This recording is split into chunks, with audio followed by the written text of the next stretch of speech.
without you. I'm in way too deep and I'm drowning in devotion. I'm lost, can't find a new emotion that's ever enough. And I can't deny it's real, 'cause there's no deeper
start.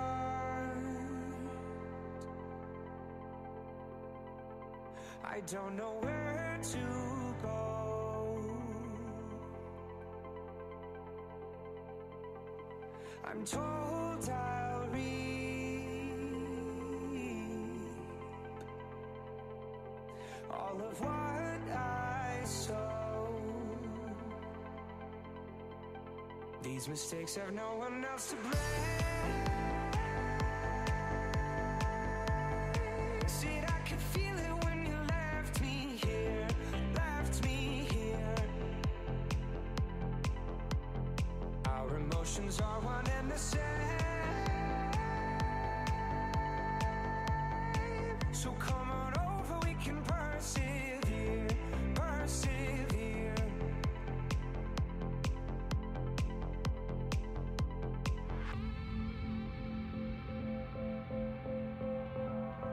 So come on over, we can persevere.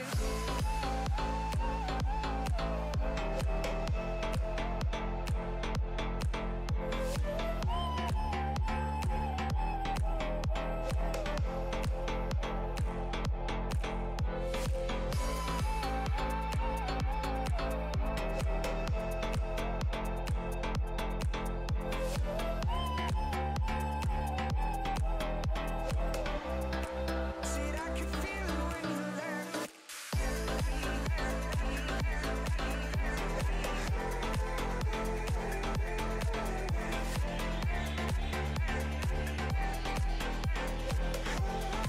Said I could feel it when you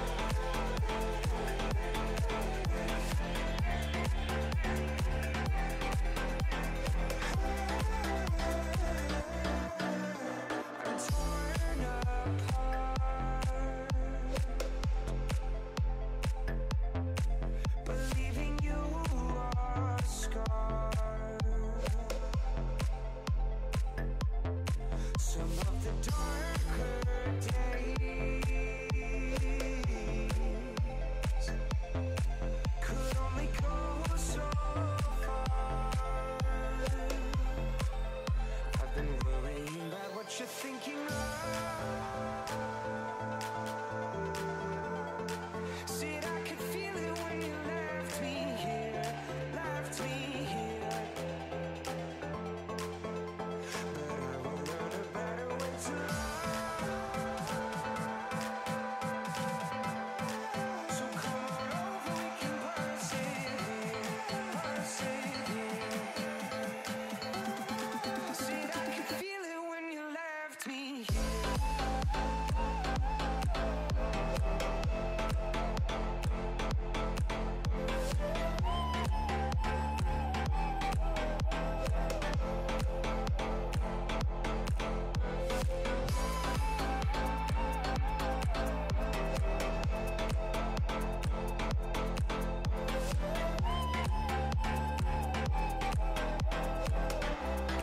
Said I could feel it when you left.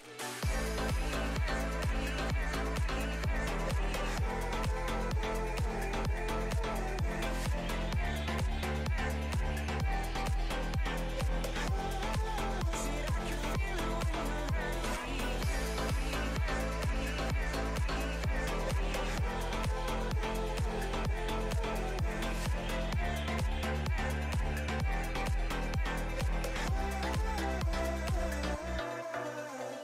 back to start.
that body.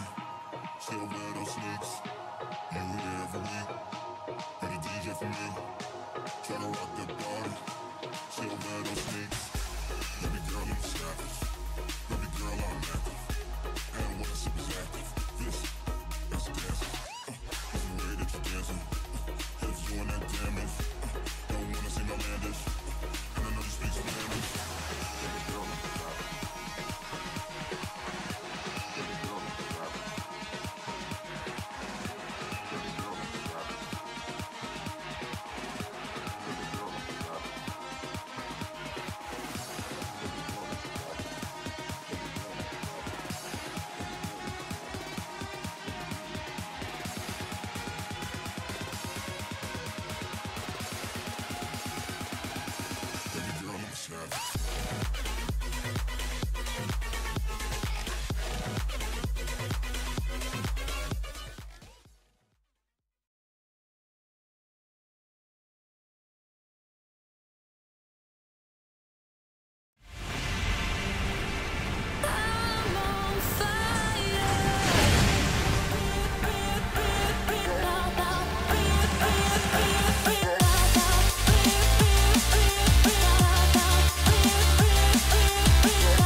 Hello, ladies and gentlemen, welcome to VGL Summer Split 2. My name is Scoundrel. We are in our final week of the Summer Split, and we're now into the playoff bracket end stages.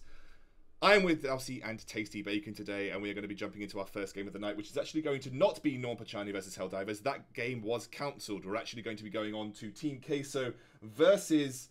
I've just completely forgotten. It is going to be Team Queso. 99 degrees. 90 degrees, yes, 90 degrees. 90 degrees. And that's going to be Baby Groot, vodka, and the likes of that. So I'll get that updated. Tasty Bacon, how are you, buddy? Early over there in North America, but we've got some good matchups coming up our way. Yeah, definitely going to be looking forward to it, seeing who can make their mark here in the VGL and try and get themselves into that finals. Absolutely. And Darcy, I got Team Queso here in the lower bracket, somewhere they've been used to. Do you think they've got what it takes here to beat 90 degrees, who have looked pretty impressive? Yeah, 90 degrees certainly have done. I think you would consider it an upset here at Scoundrel if it wasn't to be Team Queso progressing fourth through the elimination bracket. But that's not to say let's underestimate the power of 90 degrees, because like you mentioned, they have certainly shown up. Well, I believe both teams are ready for draft, which means we don't want to delay any further than we already have, guys. We have been, obviously, been put back an hour. I believe Helldivers got an automatic qualification because there was a last-minute the last-minute roster substitute coming in, and it just meant that the Helldivers, unfortunately, they were able to go through, and their opposition couldn't get that substitute in time, and that meant they were unfortunately disqualified from the tournament. So we're going to move on to Team Queso versus 90 degrees. And with that, we'll start the draft. Yeah, no, just for, I guess, further clarification on that. You are allowed to substitute players, but Norm Pachani didn't submit their substitute in time.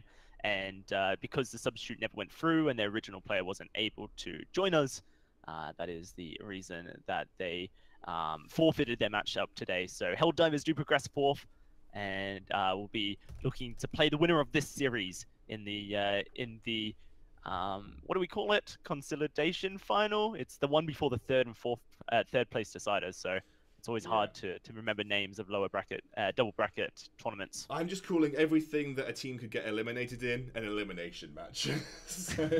Because remember, for the most part, in this tournament, we have one major prize, which is going to the live Unified Western Live Championships, and you're going to be taking on the winner of the VIS League. That's the major prize for the winner of the VGL split. This time round, there'll be no challenge battles to be had, Tasty Bacon.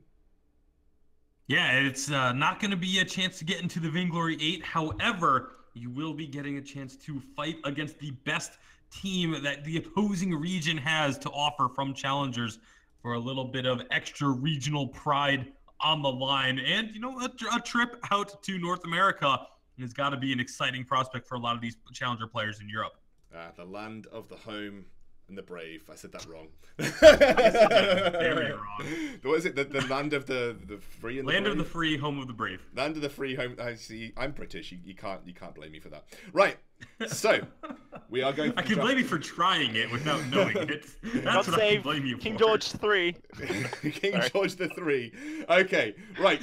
Let's get on with this draft. It's Vox getting locked in first, Kestrel being followed up here, and Team Queso are on the A side, so they're going to get Vox from Mr. K-Cool. 90 Degrees going to ban the Lyra away, leaving the next second ban coming out for Team Queso here. And if you were them, Dalsy, where would you go with this ban? Idris. Just take away one of the top of the three laners at the moment. Baron's already banned. You've got the Vox. You could attempt to force the CP Kestrel into lane if you don't want to play against in the jungle. Black Feather going to be banned out instead.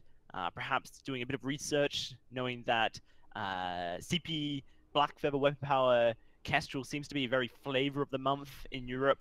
We see many teams opting in for that combination, and so Black Feather going to be the ban. And for anyone who's watching this and wondering, this is actually 2.6. Yes, the 2.7 update is ongoing. We are playing on the tournament server, which is 2.6. So everything is as it should be as far as Vainglory drafting and gameplay is concerned. Yep. So while this current update is going out, you can enjoy the last of competitive games that we may see on update 2.6 here. There might be some more going on in the future, but I don't know. I think maybe VG8 will be the remaining. Split will be 2.6. Yeah, Vainglory 8's going to finish the season on 2.6 as well. So yeah, so this is the last Challenger Series stuff today and tomorrow that you'll see on update 2.6 will be on the tournament round for the majority of this, as the rest of the draft rounds out. Now, Arden coming through. Black Feather was the ban here, which is an interesting one for Team Queso. But going to give over Grace, which is interesting because Grace has made it all the way through this part of the draft, Darcy. Not only that, Lyra was banned, which says that they want to take away the healers or secure one for themselves. I completely skipped over it. Arden's going to be locked in here. Arden's obviously very good at locking targets into the area you want to fight in, and against a weapon power Kestrel, you can trap her, force her to use that active camo, and since she's weapon power, she won't be able to stay in it very long. If you've got flares, you can reveal her, so definitely some playmaking to be had. PRZ has had some pretty good gauntlets this split. We got to see the Scarf locked in for Dark Ghost as well, and it's a hero that he has been very comfortable on. The late game scaling currently on the side of Team Queso is pretty huge, and I think realistically you need to take something that can deal with the Scarf. You may not want to actually take something like a Samuel, which will offer you perhaps similar play style and late game scaling. Instead, a Taka, an Assassin, a Koshka, anything that can jump on, but they are going to go for the Samuel instead. Do you feel like with the Samuel, they have to really make use of their mid-game spike that they will have over Team Queso? So they want to be looking to put pressure onto those turrets. The siege here with the Kestrel Samuel is incredibly good. So they can just walk into lane and just shove turrets, which is often the best way to play into late-game scaling carries. I mean, one of the golden rules of Baron is you take 3 turrets before Baron can get 3 items. So it's similar vein of thought here with the Scarf. We're going to just get the teams ready to raring, and then we will jump into this game. It will be our first of the VGL playoff bracket, and again, like we said, well, not the first of the VGL playoff bracket, the first this week. And it means that we are going to be going towards another team being eliminated and another team getting one step closer to winning that prize of going to the North American Unified Western Live Championships. Now, as we head on to the Halcyon Fold, Dalsy, you are our analyst today. What do you think of these two compositions as they line up and stack up against each other? I think it's there's risk on the side of 90 Degrees, personally. Like you mentioned, they are going to be relying on their mid power spikes to be able to get an advantage on Team Queso. Here in the European Challenger Series, I think that's where teams struggle the most. So it's realistically, Team Queso's win condition is that they scale and that they don't die early, and the team fights around that can go their favor. Absolutely. Well, I'm going to hand it over here to Tasty Bacon and Darcy for the first game, as we head on to the Halcyon Fold for Team Queso versus 90 Degrees. All right, thank you very much, Scoundrel and Dowsy. This is it. This is do or die. If you lose, you are eliminated and from this best of three. Well, if you lose the best of three, you are eliminated from the challengers. That's a much better and much less confusing way to put it. But Team Queso 90 degrees, the Baby Groots versus the Cheeseheads. It's gonna be definitely should be an exciting matchup. I mean, I've been really impressed with the way 90 degrees has been playing of late. They have really come together as a team and started to find some impressive wins. Yeah, certainly have. And Vodka there with a steal, which just hurts Team Queso so much, considering the fact that Mr. Keiko was at the backs trying to help out Dark Ghost. Not only has Vodka cut down, oh, if he stole that, it would have been insane. Not only has he cut down the experience that Dark Ghost get, he's put Mr. Keiko behind Baby Groot in the lane. Such an important invade and one executed perfectly. And a small facet of it that doesn't get a lot of recognition is that Baby Groot was then able to position himself on this Kestrel to know exactly when Mr. Keiko was coming up to the lane. You saw chunked him down to about half health just as Mr. Keiko was trying to rotate to the lane. It was a really smart movement by the side of 90 degrees. Mr. Keiko is going to be able to get himself right back up to health with those potions, but that's having to use a lot of potions right off the bat. 2 of his potions already gone here in the first minute and a half, and Baby Groot is putting a lot of pressure onto him. Yeah, Mr. Keiko doesn't even have a build where he can sustain off the wave. Sometimes we see people go down the Book of Eulogies, but obviously wanting to try and protect himself against the glimmer shots on this Wind Power Kestrel. Early game, it's going to be hitting harder on the CP side than it is the weapon power side. And not only that, when we do see Baby Groot invading, and looking for the ganks, then Mr. Keiko is going to be taking Malice and Verdict damage. We do see an early back, really nice push up. Baby Groot's not looking to punish this, not looking to match it. This is a mistake. Perhaps hasn't realized what's going on, but wants to be pushing this wave towards the turret as quickly as possible so that Baby Groot can go back and at least one of these minions is denied. Yeah, unfortunately, it's not going to be happening as Mr. Keiko and PRZ get back to lane.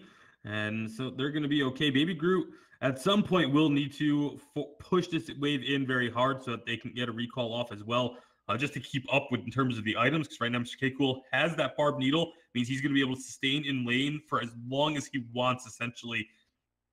And that's a difficult spot. So that's going to be the recall coming in from Baby Groot. Mr. Keiko is going to see that recall and very likely going to try and push this lane in quickly. You can see getting those resonance bounces, trying to ensure he gets less hits. But down in the jungle, it's not going to be actually as much of a skirmish as it looked like on the mini-map. But Baby Groot and Vodka now going to be chasing down PRZ for a little bit.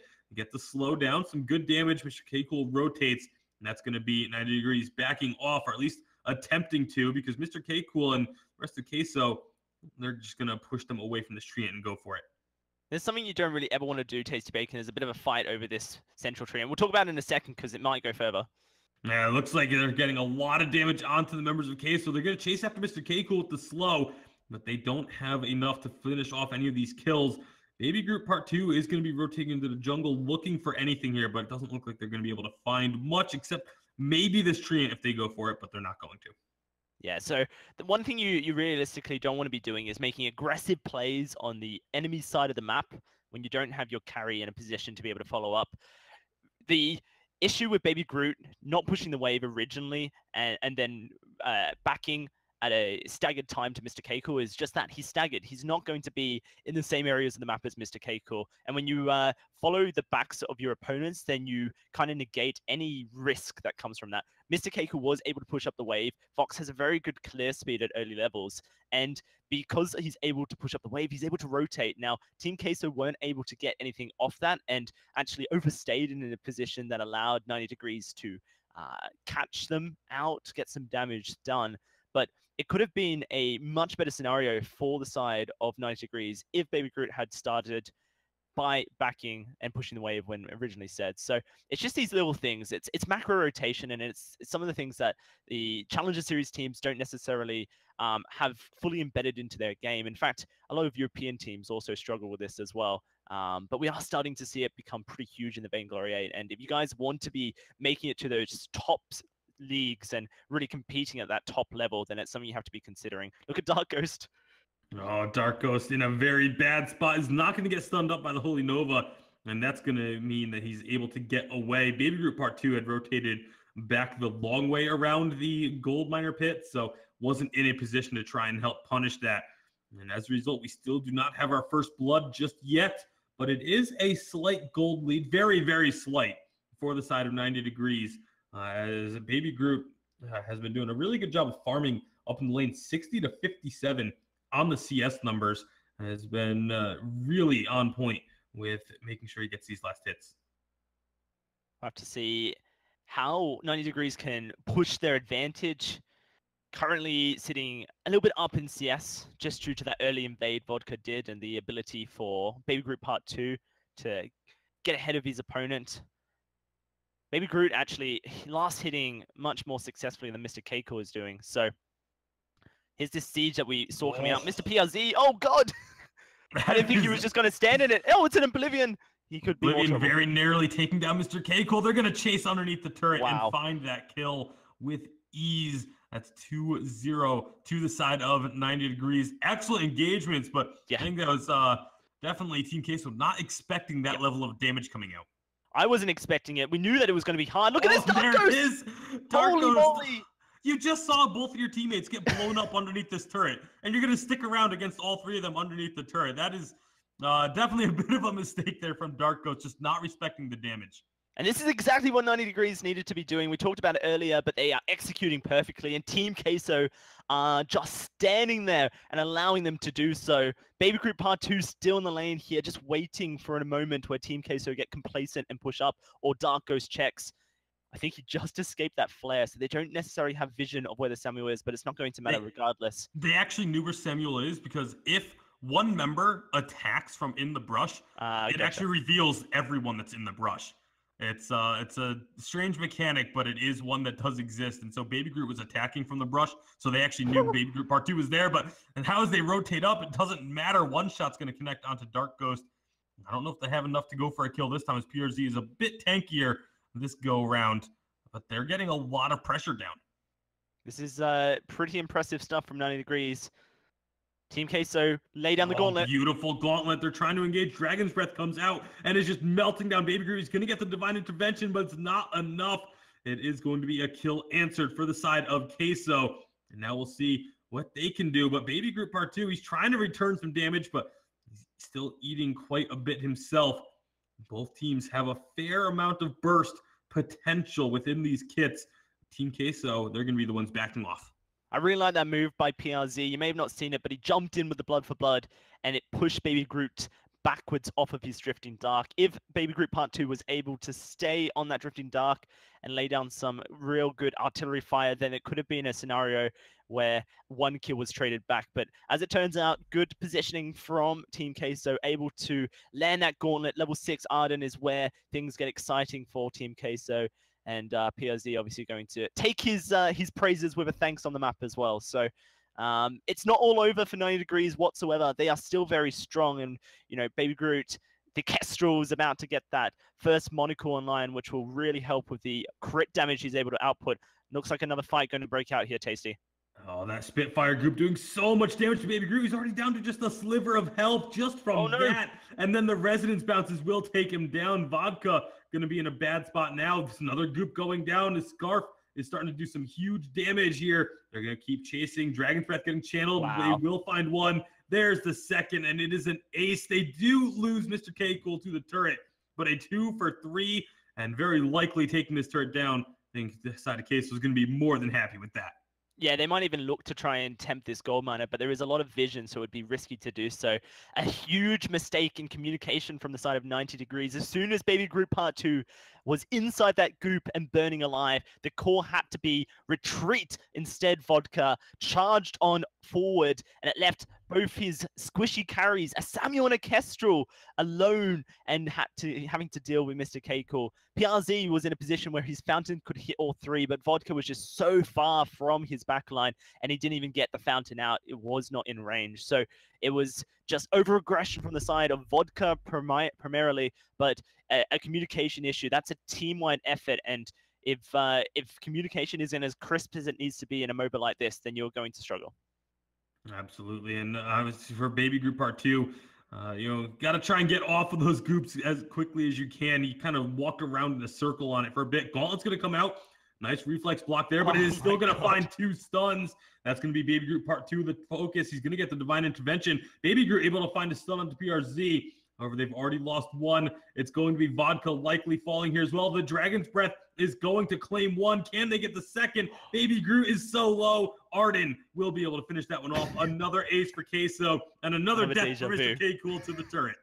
Exactly the same way he died last time, but it does not matter. It's another turret going their way here, Tasty Bacon. And again, it was just late reactions from Vodka. Has the Crucible, did not use it in time. 2 members got stunned in it. And as soon as you get stunned by that Crucible, when you've got a composition like a Scarf and a Vox running at your faces without any ability to stop them, then this is an issue. 90 Degrees have lost all emphasis of their control on the map. They are so far behind at this current point. The scaling coming out of Team Queso is just surpassing them. Look at the difference in items as well. The Samuel with an Eve of Harvest, whilst this Scarf has a broken myth, meaning that Team Queso are really happy to take these long engages where they get the Scarf stacking up on that broken myth. And realistically, Baby Group Part 2 cannot return anywhere near as much of this damage. It's kind of the reason I didn't want to see a Samuel from them, is because if the Scarf gets any far ahead, then he's going to out damage the Samuel. He's going to out just do so much more damage than Samuel can, and you won't be able to deal with it. We've got a Gauntlet coming up in 18 seconds. Crucible blocks out for the Oblivion. I think 90 Degrees have to be careful sticking around at the moment, Tasty. Oh, absolutely. And using that Oblivion is a big cooldown that they now won't have available if a fight does break out.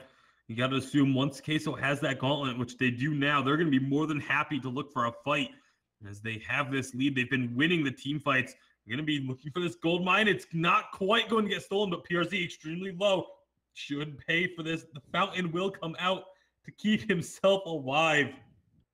And the 90 Degrees is not able to push the issue. Another difficulty that I think 90 Degrees is going to have with this composition that they drafted is, we've talked about it on the Vainglory 8 desk a lot, is when you have a Grace, if you don't have another hero that can go all in with her, another hero that can engage when she goes in, it is very difficult, because we've seen it now as the Gauntlet comes out. It's going to be landing a stun to Part 2. They're going to be chasing this one down. Baby Groot and Baby Groot Part 2 are both so low. That's 1 kill. Divine Intervention comes out, but it's just not a strong enough heal. Mr. K. Cool dives on in, trades actually, as a huge damage comes out from Baby Groot. And it will be Vodka, the only one to walk away from this. This is starting to become a bit scary, and you're right, it's Tasty Bacon. I think that Grace can certainly have a point where she is able to peel for squishy targets like a Kestrel and a Samuel, but perhaps she's not the best role for that job, especially when you're going to be maxing that Benediction. Perhaps you need the Holy Nova cooldown off more often so that you can knock people up who's trying to aggress on you. Where's the Finn? Finn would have been excellent into this composition, just to be able to provide polite companies and provide a lot of CC and slowdowns towards the enemy team. Scarf would be able to stack on him, so would the Vox. That's always an issue, but if you're going to be playing this double-ranged kind of artillery composition with a Kestrel and a Samuel, you need a captain who can facilitate it, and currently Grace, or at least the way Vodka's playing Grace, is not facilitating it.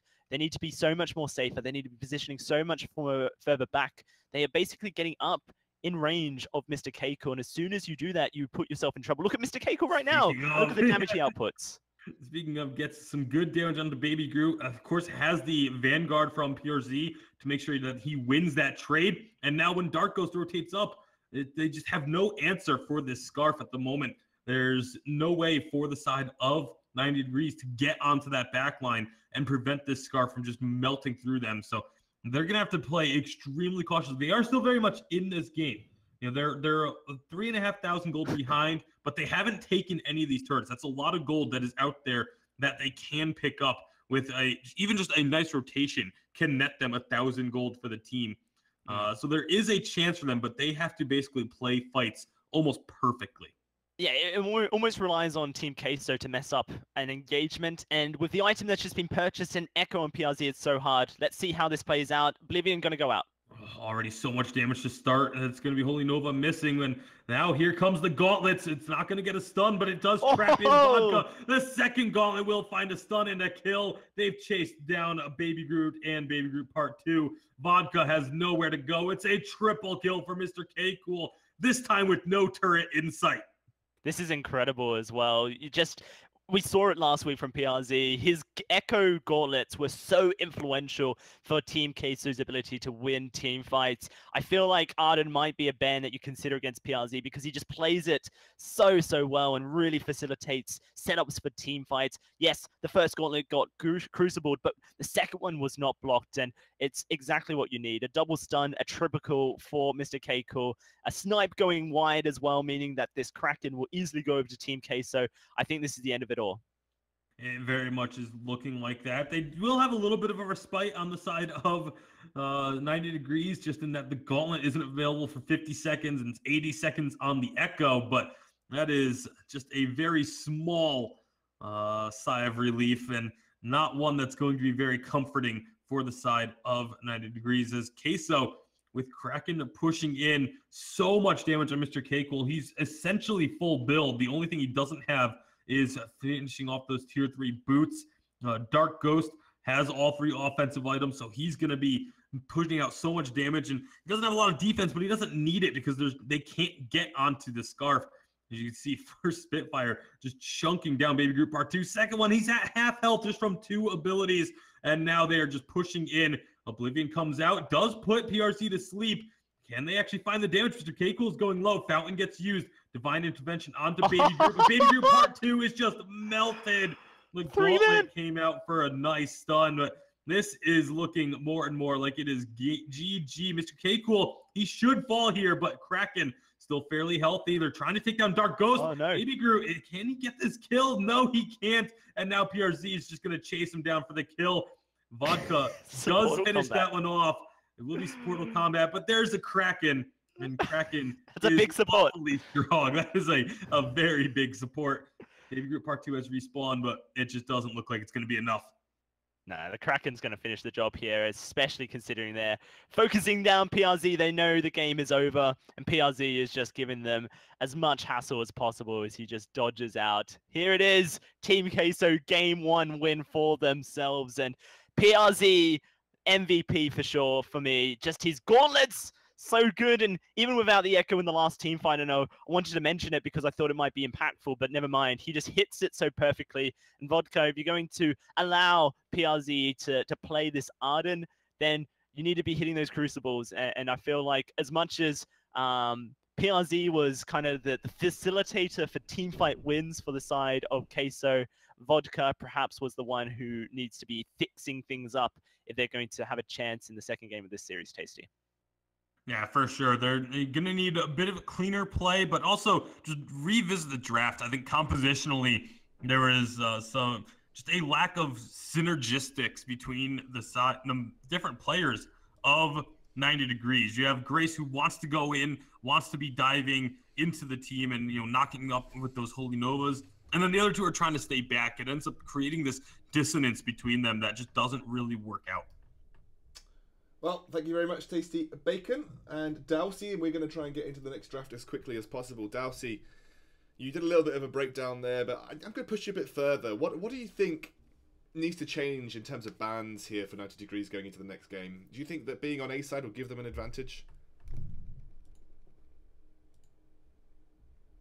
I'm going to ask you, Tasty Bacon, instead.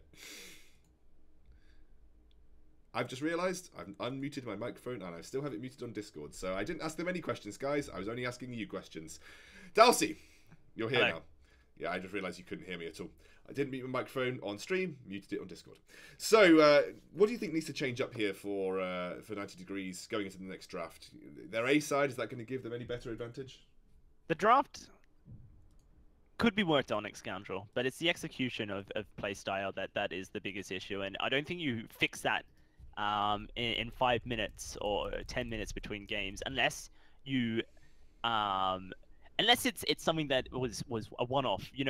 It was difference in playstyle, like Tasty Bacon was mentioning. Vodka was going very deep, looking for engagements, when realistically you don't have a composition who's looking for an engagement. Yes, maybe you get one with a well-placed Oblivion, but it's very likely that PRZ blocks those as soon as the Crucible is up. So you're essentially hoping to be able to kite back and put yourself in a position where you can lay down a lot of damage. And if we want to talk about things that can be improved, then perhaps the build from Baby Group on the Kestrel was a problem, a very Glimmer Shot heavy build, but against a Vox who's charging at you, a Scarf with a Dragon's Breath, and Arden's Gauntlet, are you realistically wanting to plant yourself and throw out Glimmer Shots, or are you more likely to want to kite back, maybe scale up with a Breaking Point and lay down auto attack damage? I think if you're wanting to play that kind of play style that we did see from 90 Degrees, then actually you do have to change up the draft completely and look for perhaps a jungler who has a little bit more playmaking potential and isn't as risk adverse as Samuel, and maybe a captain that synergizes much better with the jungler and the carry you want to play with. Well, speaking of draft, we are into it, and it's going to be 90 Degrees picking up Vox first on their first rotation. Grace actually banned by Queso as their first ban. Baron still remains on that ban list, and now Queso are going to get their first pick of the game. It's going to be Lyra, so they will be taking Lyra off the board here. It will not be banned this time round, and now they have the opportunity to take a ban for themselves, which will be Catherine. So we're going to see the Vox this time for Baby Groot, and I believe Baby Groot's Vox has continuously been picked away from him or banned when teams get the opportunity at Scoundrel. So a good pickup for the side of them for sure. We'll have to see if they can get anything else that they want here, as the Grace has been banned, the Lyra has been picked up, and the Catherine has been banned. It makes things very difficult to choose. We do see this this Idris ban coming out against Mr. Keiko. I do think we actually will see a Kestrel, or not, maybe Blackfire as well. Samuel locked in. It's so strange, Scoundrel, that teams are doing this on B-side now, really trying to prioritize the Samuel, as they feel like it's the most necessary on B-side second rotation, or first rotation. Do you know why this is? XL did this to Queso specifically. Specifically because Dark Ghost feels very comfortable on Samuel. Dark Ghost is a very big comfort hero for him. And so XL used to deny this and give it to Cortez, which arguably you would say Cortez's comfort hero is Samuel, or at least one of them.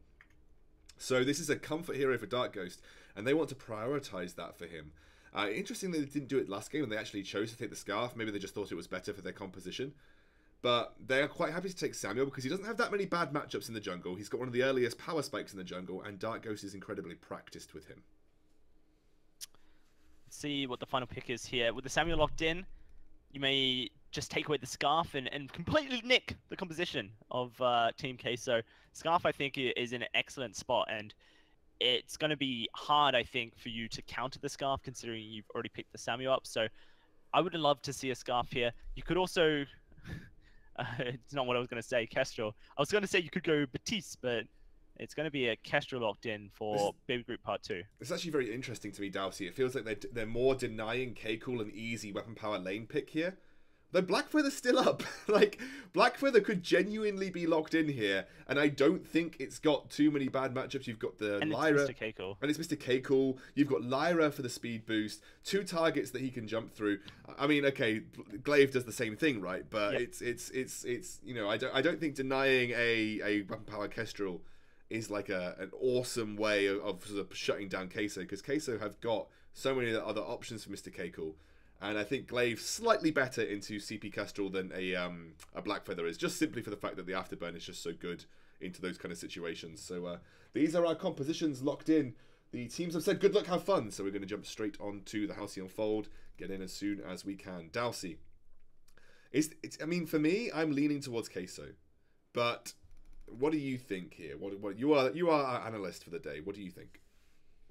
I think that Baby Groot's on his Vox, and you know, a lot of people know that 90 Degrees play so much better when they have Baby Groot on his Vox. You know, in competitive, in ranked, whatever it may be, he is very good at Vox, and perhaps it could be considered a Vox 1 trick. I'm not sure I'm going to throw that title at him, but it's definitely something to consider. However, an excellent draft. I think you're right about the Blackfeather, but as mentioned, Glaive does the exact same thing and actually is probably more effective into the Kestrel than the Blackfeather is, especially because you can reposition her. So it's an excellent draft from the side of Team Queso, and if they're showing as much dominance as they were in the previous game, then they're pretty set to take this a 2-0. Tasty Bacon, Dalsey, here you go. Next game. All right, as we get on to this one, Team Queso now 1 win away from eliminating 90 Degrees from the VGL Challengers Split 2. That's obviously their goal here. They're going to be looking to try and take this one in a 2-0 fashion. But with Baby Groot on this Vox, maybe they'll have something to say about it, Dowsey.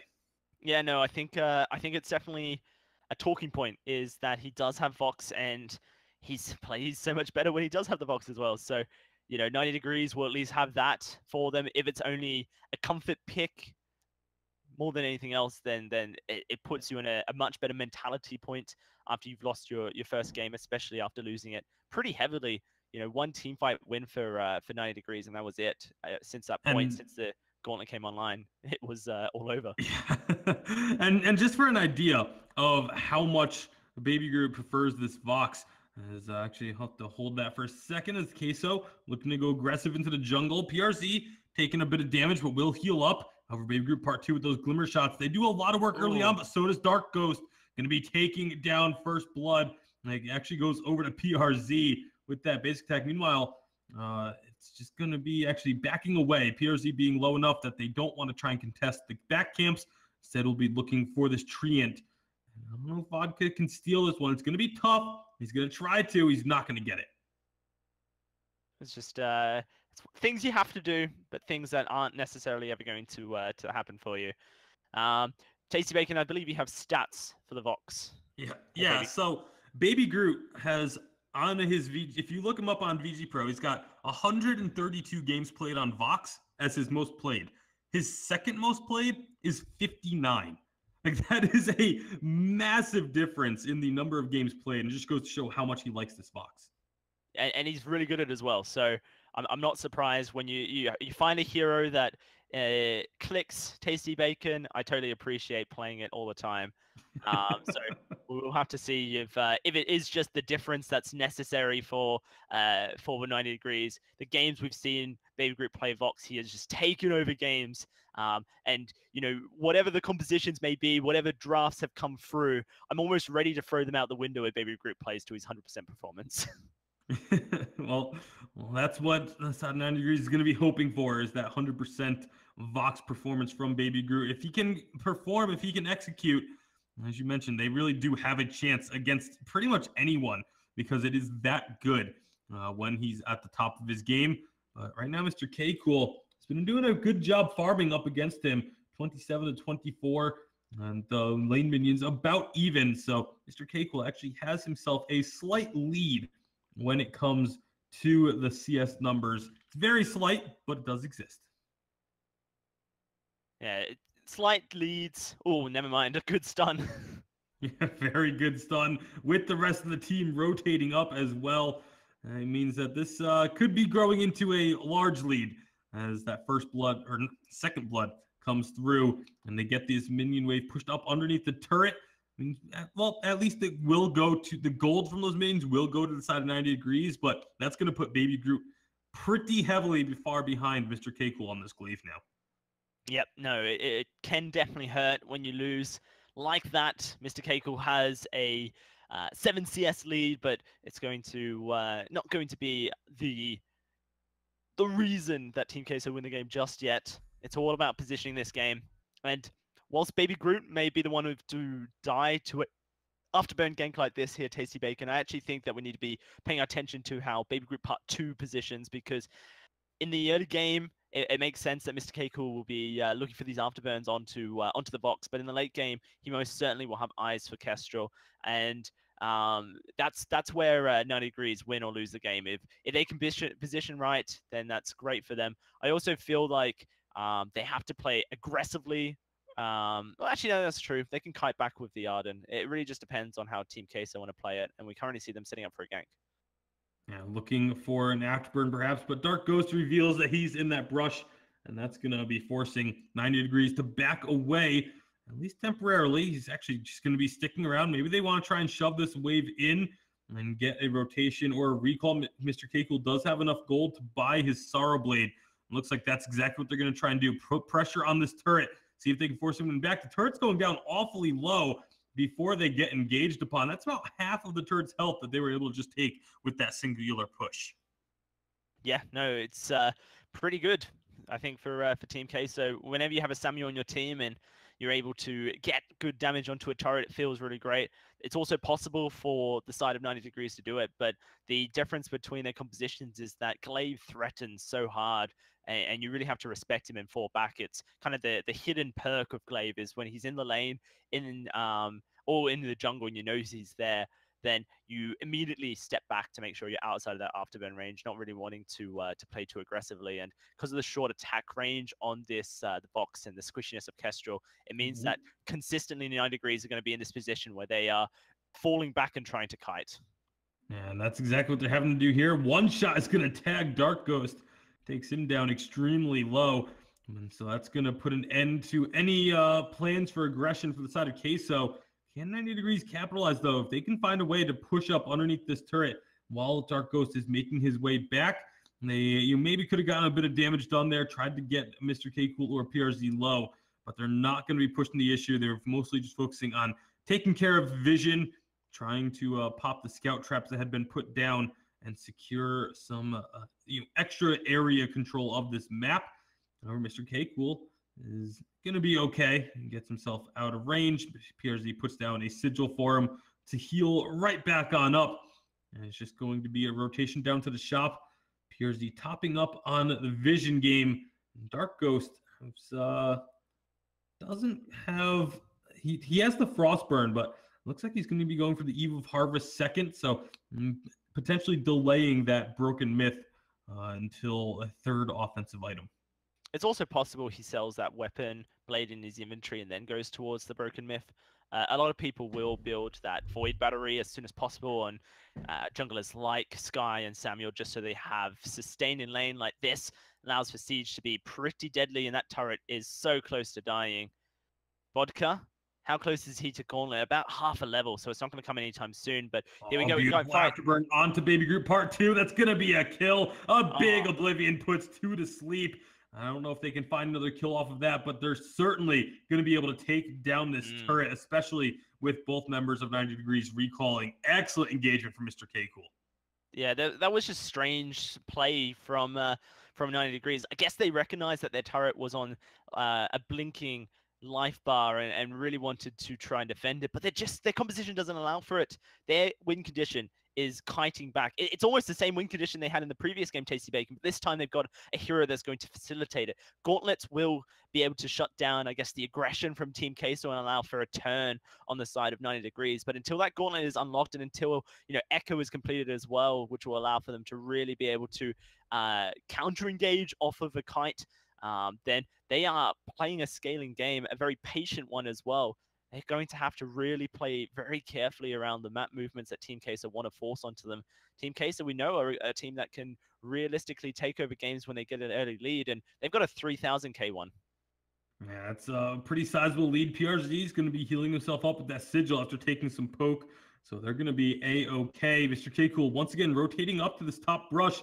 He's set up a couple of ganks from up here now already. Let's see if they can look for another. Baby Groot is pretty far forward. I feel like they had an opportunity to get onto him there, but just didn't pull the trigger. And instead will be backing off and just clearing out this minion wave. And so it's a sizable lead that Queso has, and it's not really being pressured at all. And this is the difficulty of that Crystal Kestrel. It's very tough for a CP Kestrel to pressure opponents once you start falling behind. Currently, Queso are looking to force team fights, which means that they need to set up Vision, Tasty Bacon, and you do see the scout traps from PRZ coming out. He's building towards a contraption, which makes a lot of sense as well, because they are playing against a Kestrel, and Vision's going to be a win condition to play against Kestrel regardless. What Team Queso needs to be doing here is looking to push the lane up continuously, rotate towards the middle of the map, and look to force fights around this gold miner. They're very unlikely to force fights at the tier 2 turret. So instead, they need to start taking over the middle of the map here. One shot onto PRZ really won't mean too much. PRZ just going to happily shop away whilst it happens and heal himself back up with this sigil. Look at Keiko's build. It's already at 3 damage items, already at its top point as far as damage is concerned. And I'd be pretty scared if I was not vodka, 90 degrees. I mean, Vodka, I think, has to be scared of it a little bit too. But all 3 members have to be wary of Mr. Keiko on this glaive. Looks like they're once again going to try and set something up here, but they just haven't been pulling trigger for a team that's looking to find the fights and has the opportunity to do so. Like, Baby Groot is very far forward, could have easily been knocked into the team.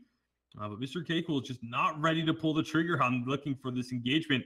I think they're very much aware and concerned about the gauntlet and being able to split them up and perhaps turn a fight against them.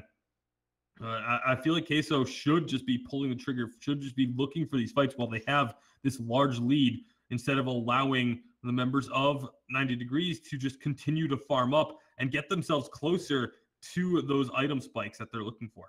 Yeah, no, I think the respect towards the gauntlet is justified as long as Mr. Keiko does not have a reflex block.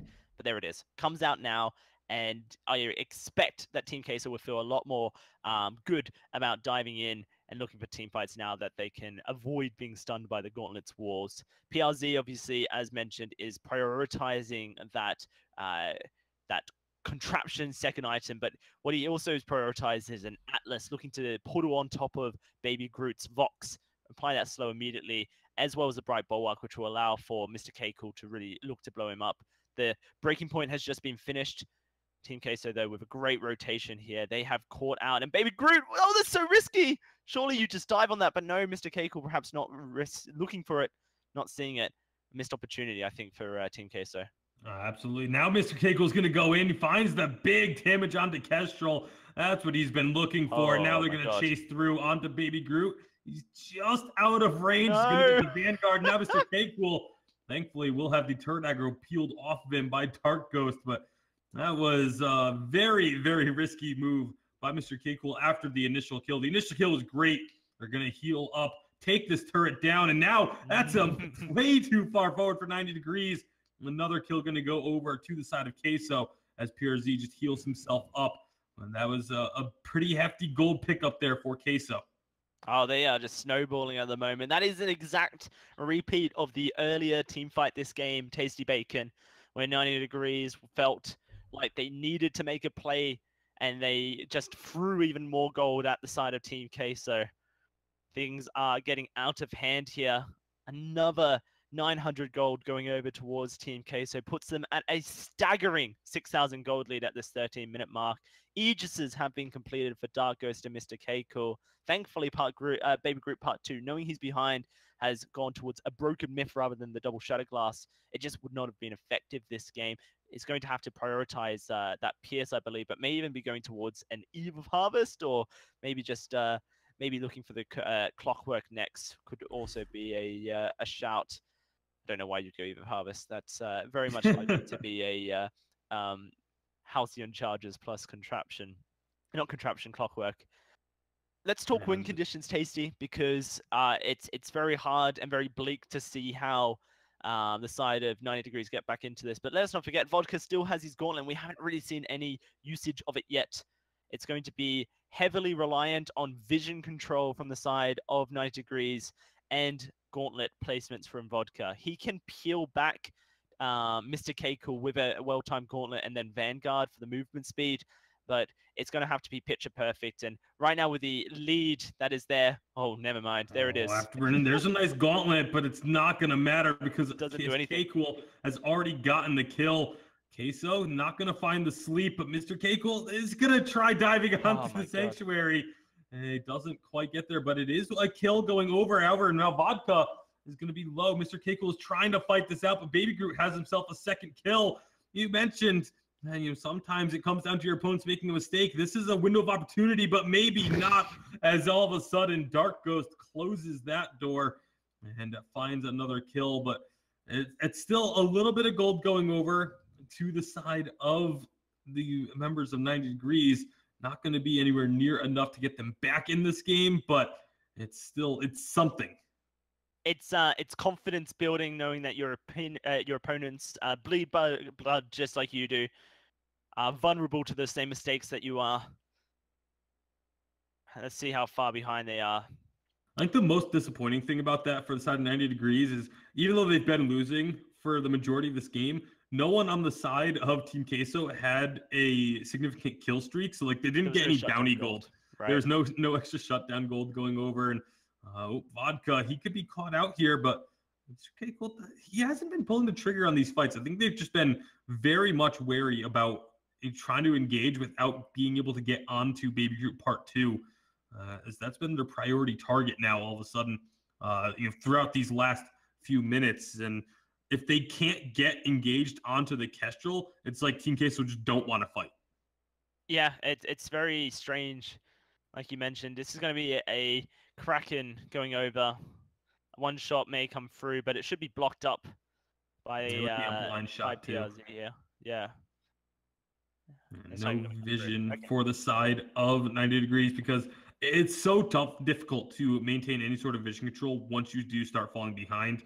PRZ just has more funds they almost catch out Vodka on that recall, but the map is pretty much covered in red scout traps now. There's only, I see 3 scout traps for the side of 90 degrees down. They're all within one confined area, so it's tough for them to be able to find a spot where Baby Group Part 2 can maneuver around as this Kestrel. Right now, if the next scoreline from Vodka does not save Baby Group Part 2's life, then this is the end of the game.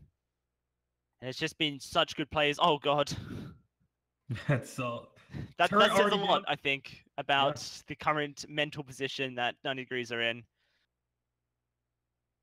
Right now, it's going to be the push in. The gauntlet does come down, lands a couple of stuns. They're able to find some good damage onto PRZ. He's just going to portal out of Vodka, goes through the portal while asleep.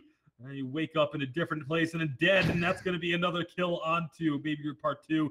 Now it's all up to Baby Groot on this Vox. He's an excellent Vox player, but even those odds are not going to be overcome. And Team Queso, 2-0 fashion, very dominant performances are going to take this series.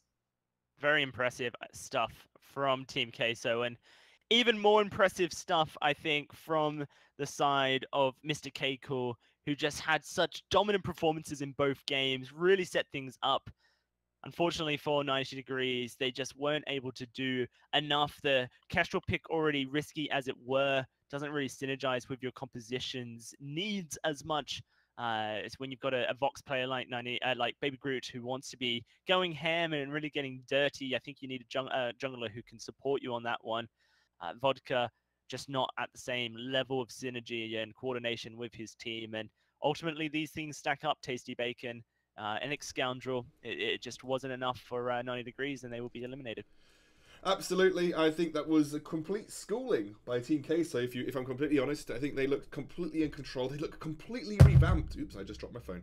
They look completely revamped from the previous Team Queso that we saw in the previous week, and I think XL, who did manage to beat them last time, will be looking at them if they have to end up facing them again.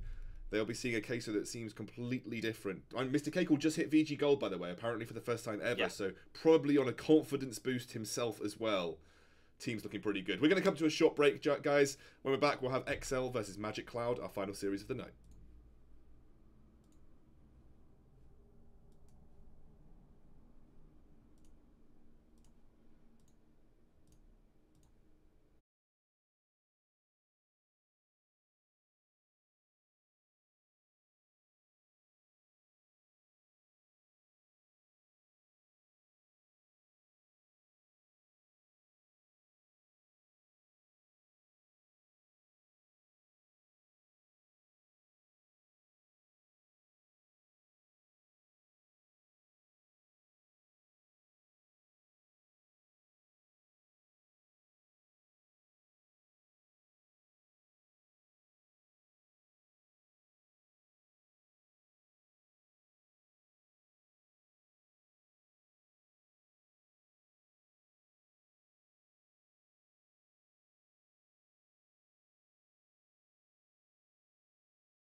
So I thought you might all have wanted a bit of downtime in that break without the loud blasting music of EDM. You know, not that I completely forgot to turn the fader up and give you guys some sort of thing to listen to in the break. We are into the lobby. Everybody's here and ready to go. We are going to jump into the draft as soon as we can. It's XL versus Magic Cloud for our final series of the night, our second of the night as well. Dalsey, XL looked pretty good last week. With Aroniac back, they seem to be back to that synergy that we have come to expect from them of previous tournaments. What do you feel like the toss-up's going to be here? Because Magic Cloud looked very strong. Yeah, I'm in a weird spate with this Scoundrel, because I kind of don't understand where Magic Cloud came from and how they've been able to get this steep into the bracket. They've almost just flown under the radar. Yes, they're a 6-seeded team, and yes, they've got a great lineup as well of players, but I just did not expect them to be this far. But you know, the people that they've been beating certainly has been great for them. You know, they took down Angry Pandas, they took down 90 Degrees to get here, and then they also dropped. Was it? Who did they drop down from the winners bracket? Forget to remember. I believe it was Helldivers. So yeah, no, I'm very intrigued to see how far they can make it if this winning streak continues for them, or if XL is the match they need. Because, like you mentioned, XL definitely have improved significantly with Aroniac back on the roster. Just waiting for the guys from the Magic Cloud roster. For some reason, they need to leave the client to get into the draft client, which is fair. And we are going to be waiting to see if they drafting. Are they all connected? Because I'm production, so I can't see if they're connected. You see, so and they're not going to give me confirmation in the chat because they all left the chat. So looks like they're in. You can go for it. All right, here we go. So they've got the first ban here. We'll have to see what it will be, and obviously that confirms. And Idris comes out immediately. Aroniac did play a little bit of Idris last week, but I'm not sure it is a crucial ban. It does force XL to ban the Baron, though. I think most teams in Europe don't really want to play against Baron if there's no Idris. And so I expect to see XL ban this away. It does force a ban. I've actually got the guys the wrong way around on the overlay, guys. 1 second. I'll sort that out for you. All right, all sorted. Yeah, so it does force the Baron ban from XL Esports unless they feel comfortable playing into it. Just as a heads up, Scoundrel. Hello. It should be XL A side and Magic Cloud B side. I don't know if that's the case for the draft here.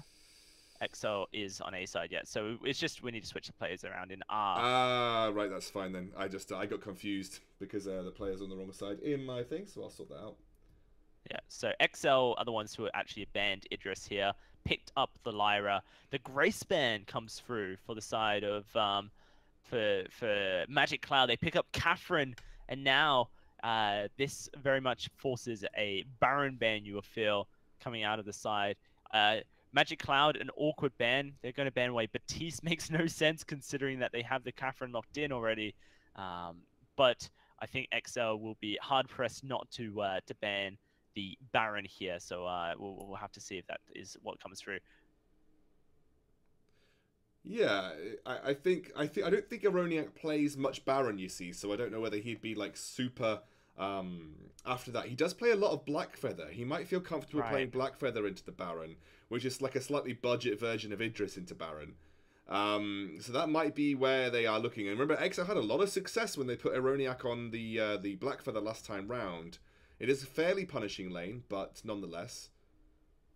We'll have to see what Magic Cloud do. Whoa, they seem to... I think they've read this like a book. Yeah. I think they've read this draft like a book here. I would agree. I think we had this happen last week, and Tasty Bacon kind of made this analogy about how you bait and double bait and triple bait your opponent into picking a hero, and eventually your opponent kind of reads between the lines and doesn't go for it. This is quite intriguing. I think Rona in the lane could be a good pickup here for Aroniac. If he's able to play it. Glaive, not too bad either.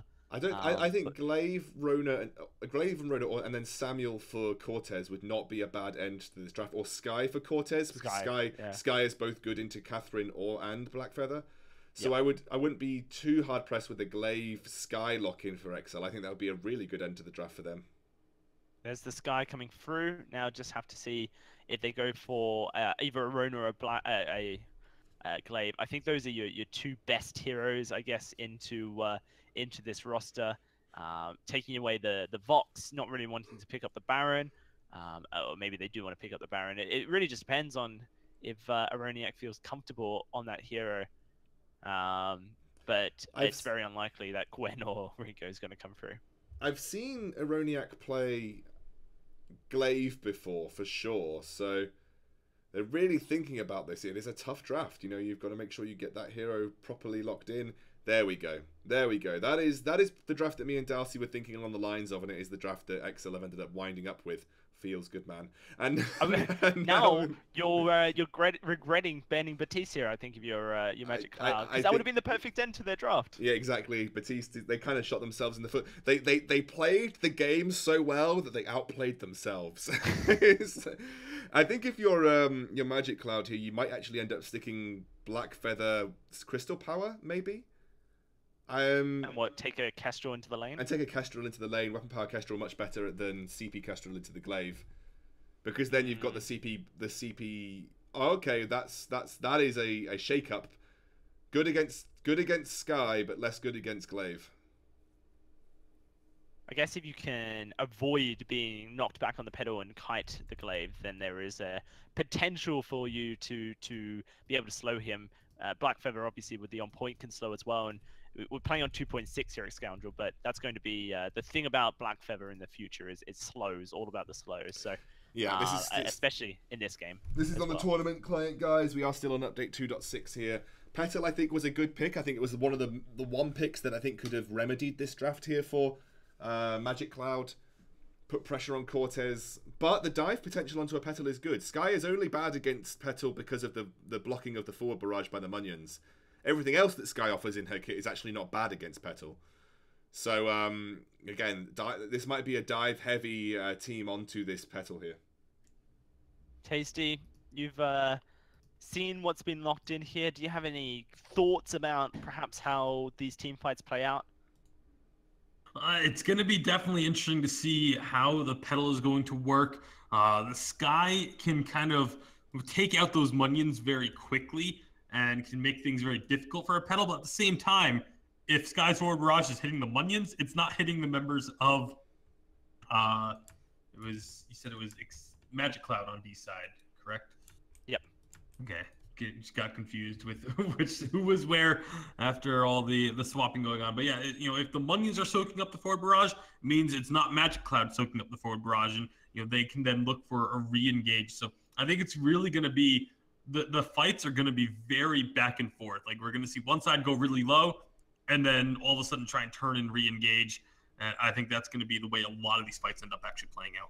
So I'm just bringing up the playoff bracket because unfortunately I have to get those guys back into the lobby. That is the case with Magic Cloud. They need to leave the client to draft. So they are back in. We're loading into game. Just going to show you the playoff bracket. Team Queso will be taking on Hell Divers in the losers bracket final, you would say. And the loser of this game then goes on to face them, the winner of that game, in the consolidation final. So tomorrow we'll be streaming Team Queso versus Hell Divers first, the loser of this versus the winner of that, and then the grand finals at the end of the day. We are into game. Tasty Bacon, Dalcy, your time to shine. All right. Thank you very much, Scoundrel.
fix the issue. Perhaps not going to be Rip. it. Fight breaking out. All right, well, welcome back to the VGL Challenger Series, guys. My name's Darcy with Tasty Bacon. You just witnessed an excellent kill there for the side of XL. We've been doing some fantastic commentating, Tasty Bacon. In fact, I Probably think some of the best commentating of my life. best of anyone's lives. You know, you take esports in general. Oh, look at Engage there, though. That nice afterburn from Aroniak get us back on track and off of that tangent. But yes, unfortunately, we have been talking this whole time. We were just muted, so you couldn't hear us. But that's going to be a stun onto Aroniak. Not quite a kill. So for better or worse, depending on your views of us, we are now back audibly on the stream. Yeah, and very intriguing. Look at this push. They're going to get a turret for themselves. Will they lose any lives? And they're going to definitely get that turret. The turret explosion, not going to be enough. But look, my VG Pro has to run around the death from above. That could be enough to find this kill. It will be. But now Cobry is going to answer 1 for 1 and a turret. Magic Cloud definitely getting the better of that trade. Yeah, they have got the better of that trade. He died there too. Yeah, no, there was a double kill for Cortez. His forward barrage was excellent. I didn't see the forward barrage actually take out Kiyoe because I was watching Cobry. I only saw the first kill there, but still, turret went down for Magic Cloud, so they get the edge.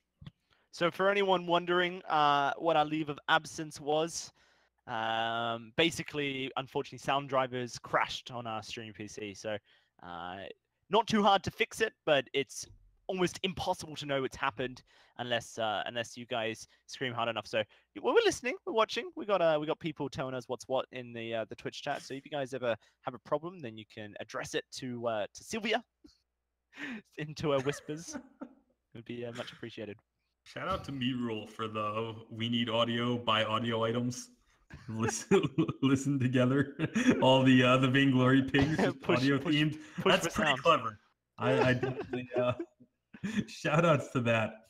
It's always fun to see creative viewers. Let's talk about the current state of the game, Tasty Bacon, because we have been muted for the best part of 6 minutes, and a lot has happened. Don't get to do it. Magic Cloud are looking for a kill. Yeah, they're looking to get on to Cortez there, but Cortez is staying alive. Fountain comes out. That's going to be a nice silence there, but it's just going to be a kill going the way of Magic Cloud. They don't want to push in too far. They know that Crystal Sentry is looming.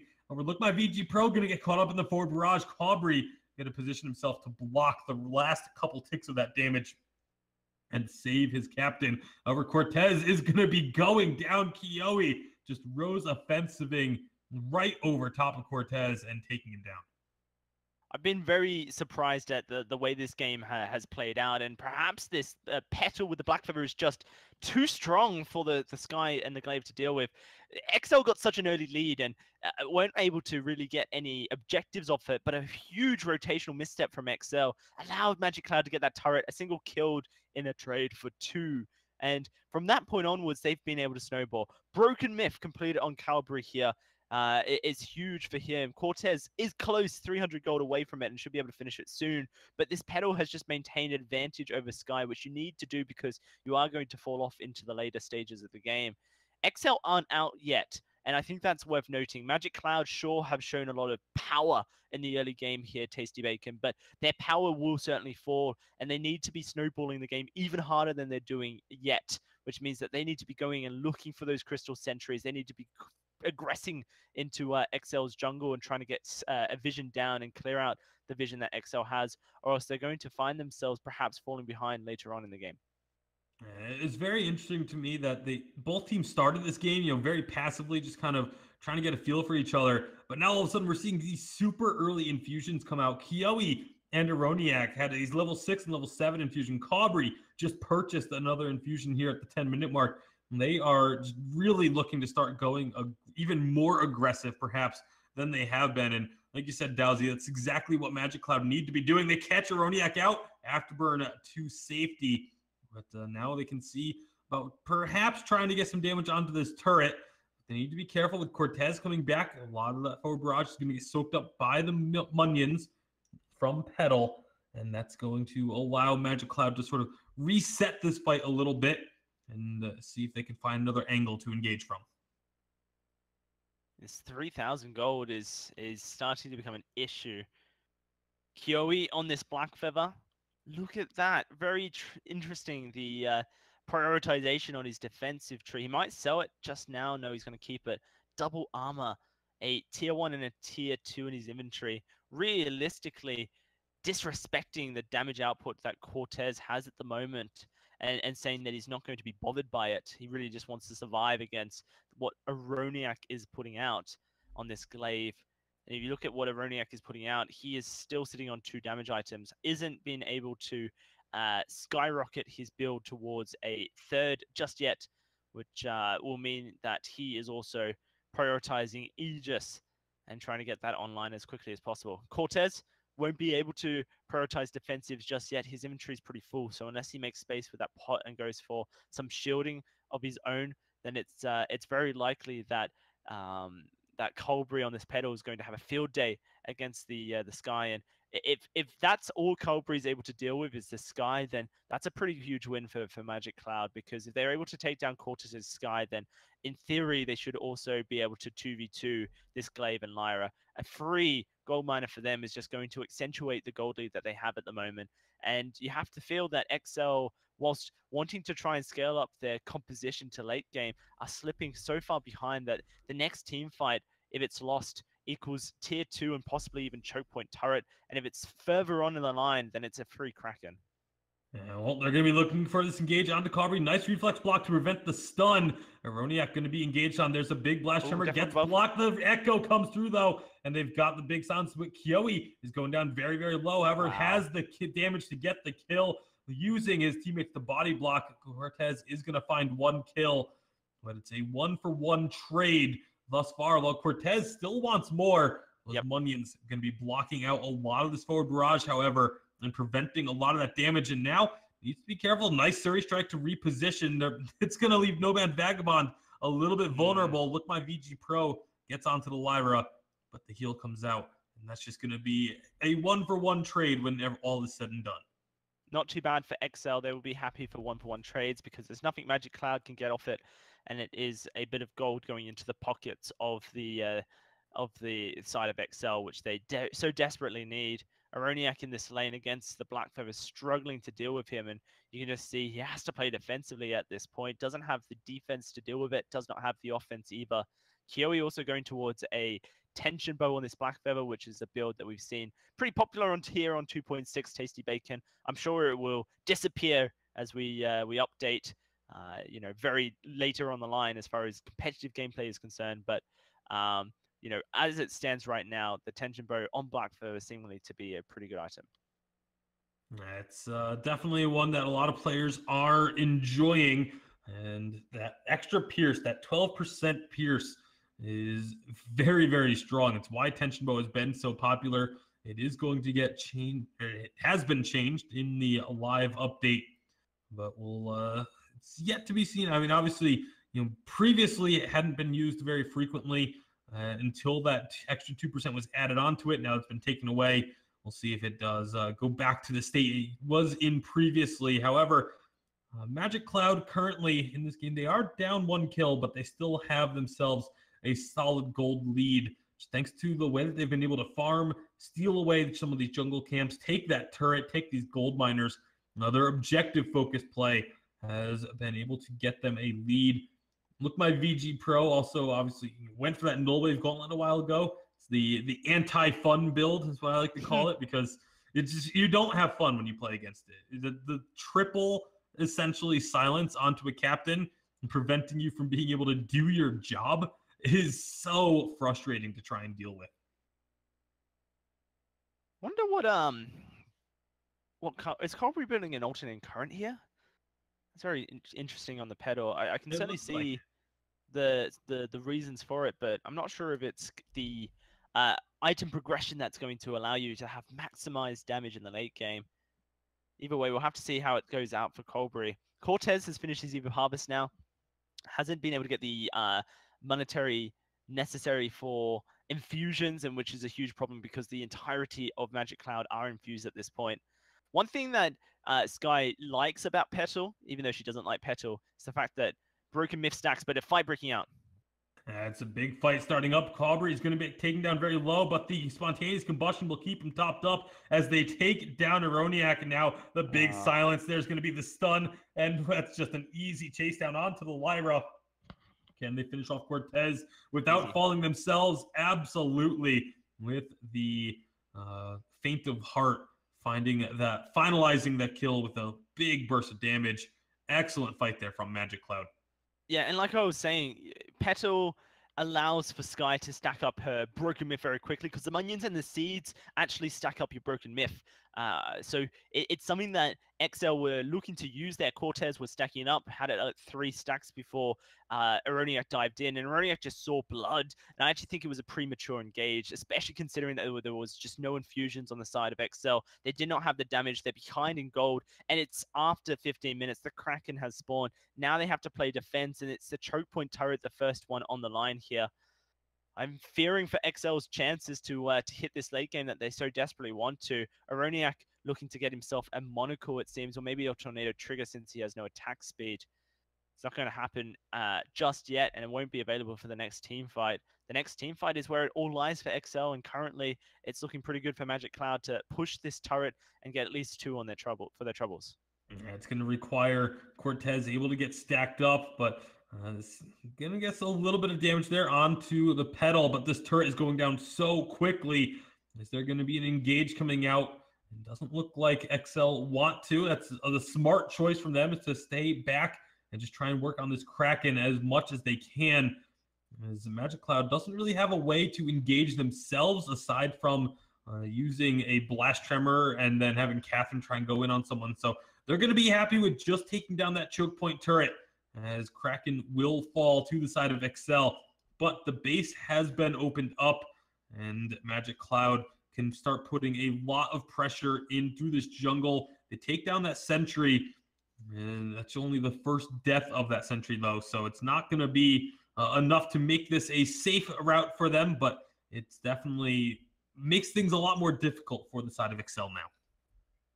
Yeah, it's very clever, I think, of Magic Cloud to recognize that the team fights that they've been winning have been because basically because Aroniak has been diving in and they've been able to instantly stun him with a Catherine. So, not looking for too much aggression without XL going in works out well for them. XL, this is their lifeline that they need. A chance now to find gold, scale up, buy infusions, and try and catch someone out. They've not been able to do so just yet, and the healing that comes from Petal's spontaneous combustion has really kept whoever Aroniak dives on top of nice and healthy, because, if you have someone aggressing onto a Petal and she's able to land 2 or 3 spontaneous combustions, then they're likely hitting the whole team, which just provides so much usage. Do we see Magic Cloud aggressing in here, maybe looking for a fight? They definitely are looking for a fight. A lot of damage coming out from Cortez. He gets onto the Catherine, but Kiyoe is left alone just working on Aroniak. Getting them down pretty low. Look, my VG Pro still sticking around, but Aroniak will be the first casualty. Nice bright bulwark to keep Nomad Vagabond alive a little bit longer. Tries to throw the sigil down, but isn't going to make it there. Cortez still trying to 1v1 Cobry. We mentioned if Cobry can just take Cortez out of the fight, it should be a team fight victory for Magic Cloud. That's exactly what happened. Kiyoe and Look My VG Pro were able to take down the other 2 members, and Cortez just not having enough there after the 1v1 with Cobry. And this could very well be the game here for the side of Magic Cloud. It should be the game with Ace Buff minions on these turrets. Yeah, what a great pick this Petal was. Last rotation, and really just shut down everything that XL wanted to do. The Glaive became useless. The Sky could not output damage. The Black Feather already too hard to deal with when he's on that weapon power and just diving around and getting really close and personal. A Vein Crystal explosion, and Magic Cloud have taken down XL here. The winning streak continues for them going into game 2. XL are going to have to consider that draft. For so long in that draft, Excalibur and I thought that they had, played exactly what they wanted and got exactly what they wanted, but Magic Cloud are a smart team, and they really were able to turn that draft in their favor and make that game their own as well. Very impressive stuff from them, and like I mentioned, they've come out of nowhere, this team, but Excoundrel, they are certainly turning heads. Absolutely, Dalsy. This has been incredible from them so far. I mean, it looked like XL had the ropes, and they looked like they were holding on to them, but that petal pick was the perfect pick that needed to happen in that draft, and it worked out so well. Got to be honest, I didn't think that Aroniak looked on form. I don't think he looked sort of at the point that I've always known him to be. I think he was a great addition, and he's been a fantastic addition for the XL roster. But Cortez was doing a lot of the heavy lifting that game, and as you know, as a Sky, that if you miss one forward barrage in a team fight, like that's it basically. You know, you lose your momentum, you lose your ability to carry. Really, really tough. And the Catherine, you can see why that's so powerful. Just made it so difficult for these team fights to actually sustain. Because with a Lyra, your name in the game is sustain. If you silence a Lyra, you can't sustain anymore, and so Lyra becomes fairly useless. So let's move on to the next draft when we can. I'm going to make sure the teams are ready and get them into the draft. With if Aroniak is off form at this point, then you have to wonder how XL makes this all work for them. Perhaps this draft they don't go so heavy focus on the carry bands. They are on B side, so they do have some priority. We've seen them try and take away some strong compositions such as Catherine Batiste before, though it did not work out for them. Both teams are ready, so we will be starting this one up, Scoundrel, and We will.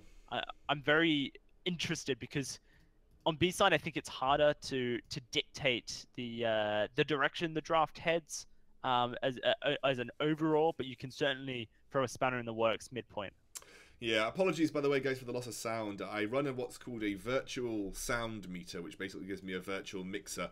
And I never had it crash before, so I didn't even know what I was supposed to be looking for if it crashed, but it crashed.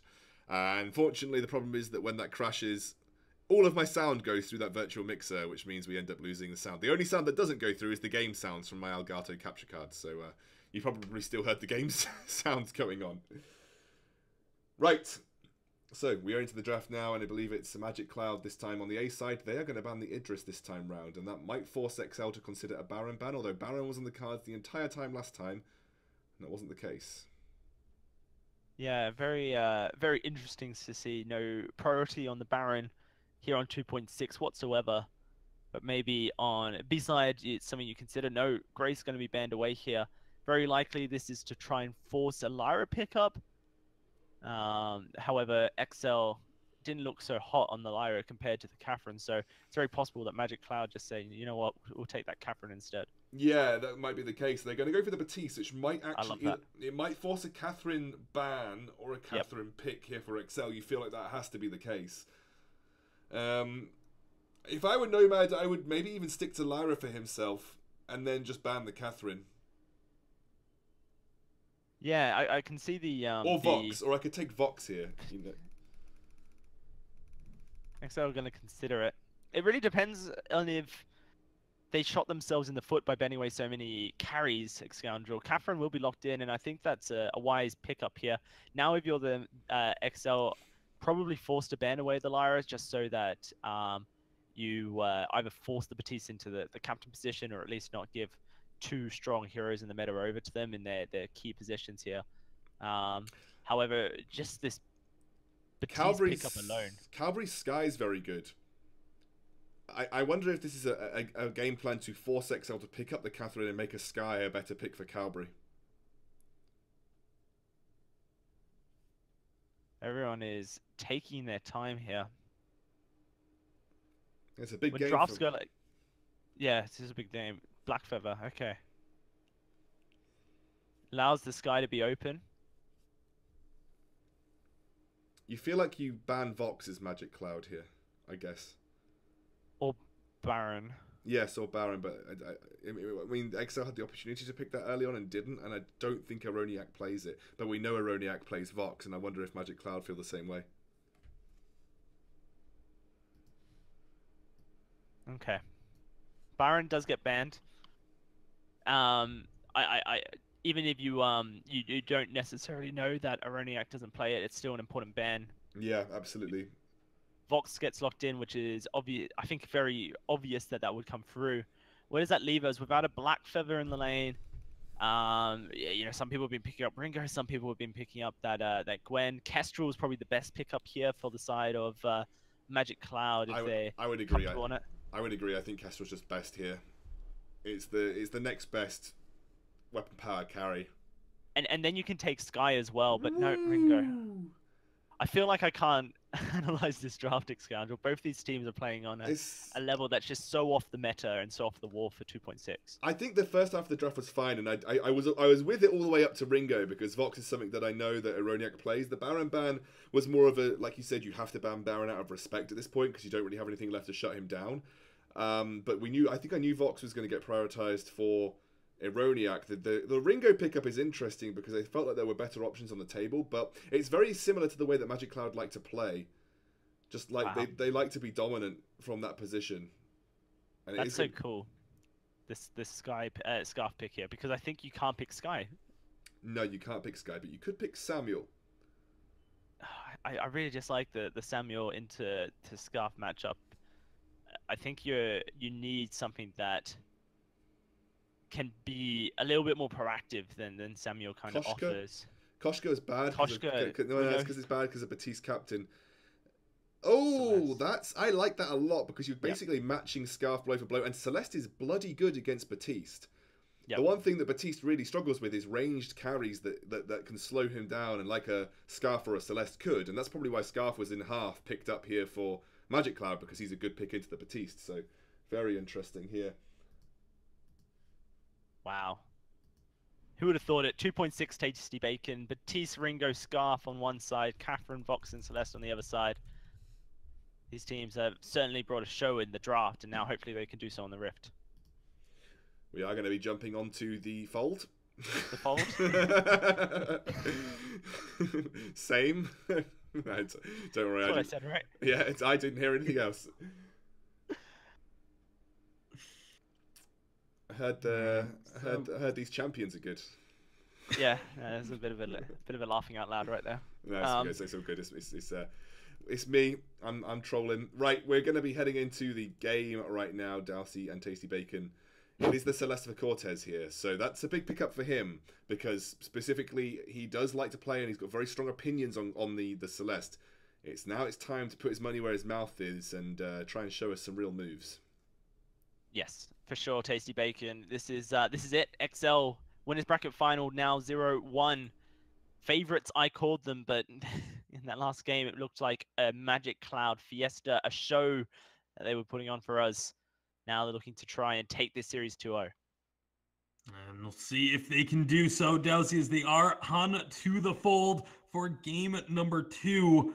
And like you said, they need to pick up a win here on the side of Excel if they want to get that trip guaranteed to the finals, and then just be one series victory away from the trip to North America for the Challengers Cup. But Magic Cloud, they're just one win away from being able to get themselves into the VGL Grand Finals themselves. And that's obviously what they're going to be looking for with this Captain Batiste, the Ringo in the lane. Ringo is a pick that I think there's a lot of very differing opinions on. I feel like you can definitely still find ways to make it work. It's still a very strong pick. It's not like it's going to be massively outclassed by a Vox throughout the majority of this game. And if you can find some early plays early and mid in this one, you can really get yourself a nice lead. This is such a good gank. Can they get the core collapse? No, they can't. Cortez was too far away. And I think if your name's Josh Tasty Bacon and you've started all over once before, then Ringo is perfectly viable in every which way. Which means that he is the only one that's been able to make it work, though. Which means that it's viable in general. Yeah. We've seen a couple other players be able to make the Ringo work. Sometimes you just have to go old school on these games and pick up one of those classic heroes. But it is going to be, for now, just a bit of poking and harassing. Look, my VG Pro just throwing out these bad mojos constantly to harass Aroniak. They need to be careful because Cortez rotating up. Catherine's going to look for that first stun. That's going to be connecting. Cortez, is he going to drop the core collapse? Doesn't even need to drop the core collapse because look, VG Pro is just so far forward. But he does trade. He actually gets the first blood during all of that. That is definitely a bit impressive there from Look My VG Pro. Yeah, no, that's huge trade for him, being able to take down someone and actually get the first blood for himself as well. And Cortez was holding on to the core collapse, just waiting for the perfect moment that he could perhaps turn on to Coyote or even just secure the kill for onto Look at My VG Pro, but wanted to hold onto it for as long as possible because of the ability to dodge out from it.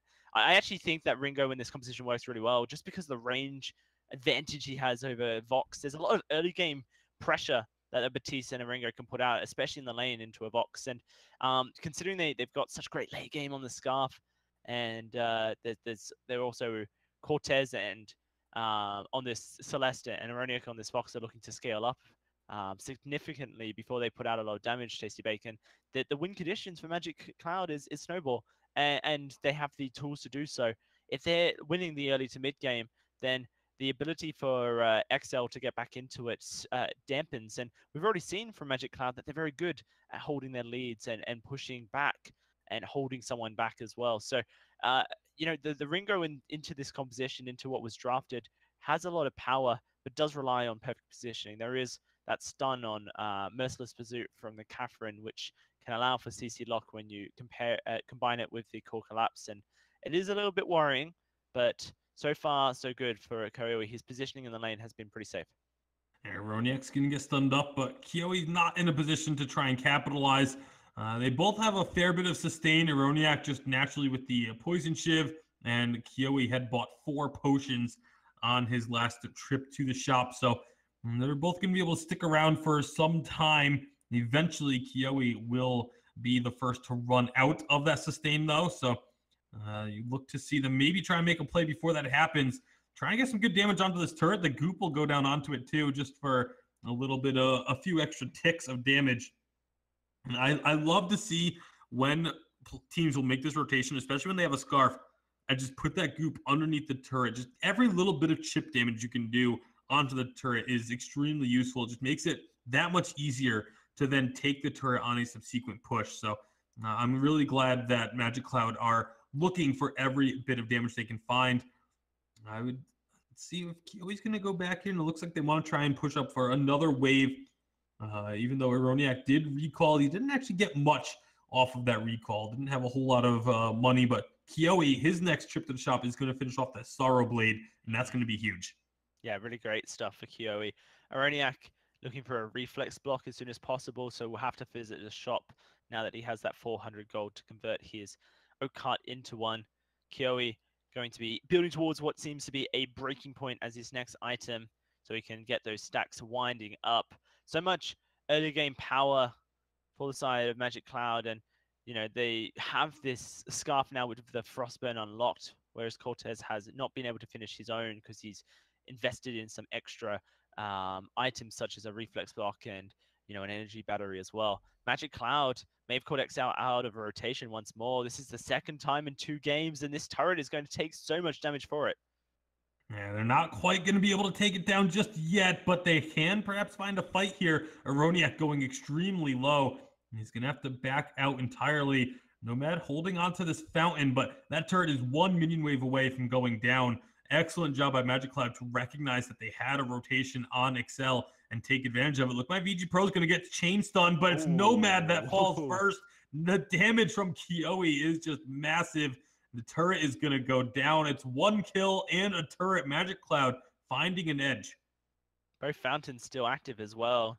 Look, my VG Pro obviously felt comfortable holding on to his and walking away and showed that he made the right call there. But Nomad keeping hold of his means that the fight was lost and the snowball has begun. A lot of captain players, and I know Nomad holds the same belief, that if you don't think you can save someone's life, or you doubt that the fountain's going to have huge effect, then it's not worth using. I'm of the opposite chain of belief. I think that if there's any glimmer that an ability like Fountain is going to save someone's life, because in that scenario, you're not just saving someone's life, but you're also saving your turret. You're also stopping a snowball. Then you need to be taking these risks. The Fountain's cooldown is long enough that at the early stages of the game, you will likely have it back up before a team fight breaks out again. And in the late stage of the game, it's pretty much the same story. Do you see Magic Cloud starting up this gold miner, but they take it so quickly, and despite the fact there's vision, the rotation from XL just couldn't come quick come through quick enough. Tension Bow now finished for Kiyohi. He's got himself that infusion, now looking for a block of his own. Aroniak has the goal to finish his Tension Bow. So the builds are matched, at least from the side of the carries. But it's a different story in the jungle right now. And Calvary has been able to power farm the jungle and also has extra gold from assists as well as that first turret. Yeah, and the rotations from Magic Cloud have been absolutely on point. That's twice now that they've been able to take advantage of XL, not necessarily being out of position, but just not being in a position to contest. They first did it on the turret, and now they did it on the gold line, but this is going to be XL catching Look My VG Pro. Not sure if that's the target they want, though, as he's very difficult to take down. Solar Storm's going to chunk through. Fountain finally going to get used there. I was wondering if Look My VG Pro is going to actually use it or not, and does end up getting them back up to about half health, but no kills going through. That was a nice engage from XL, and to not find anything off of it can be very frustrating. We'll see if they can find some pressure on this turret, though. And they're going to get the Ordained onto Aroniak, but Look My VG Pro, he's going to be falling. Cabri, very healthy, but all three members chasing onto him. Gets a lot of damage down, doesn't find the Spitfire to no man. Meanwhile, Kiyohi chasing down Cortez will just take him out, trades his life for it. And it's going to be a nice kill. Vagabond going to be finding the stun onto Cabri. And Cabri did to go too far forward, or is he going to be able to trade? No, not going to find a trade here. Excel, they do get the kills, but they don't get the ace, and they get nothing off of these kills. They get absolutely nothing. No jungle camps to steal, no pressure on this turret, no gold miner. So if you're going to give kills over, that's the best case scenario for the side of Magic Cloud is, they got killed, but there was nothing to be gained. Yeah, no, I'm with you there.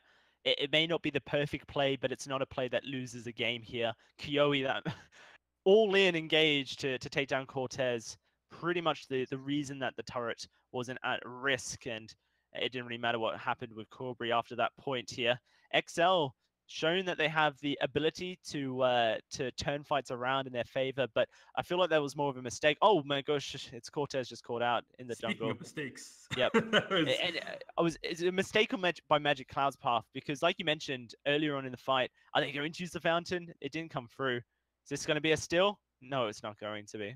And because they used the fountain but also turned around at the same time, Tasty Bacon, they actually gave up any chance of winning a fight there. So Magic Cloud, 2 split decisions, and both of them, when split like they were, just actually were for the worst. They should have been popping the fountain and going as far in as possible, but instead they popped the Dragon's Breath and then popped the fountain as the Scarf walked away.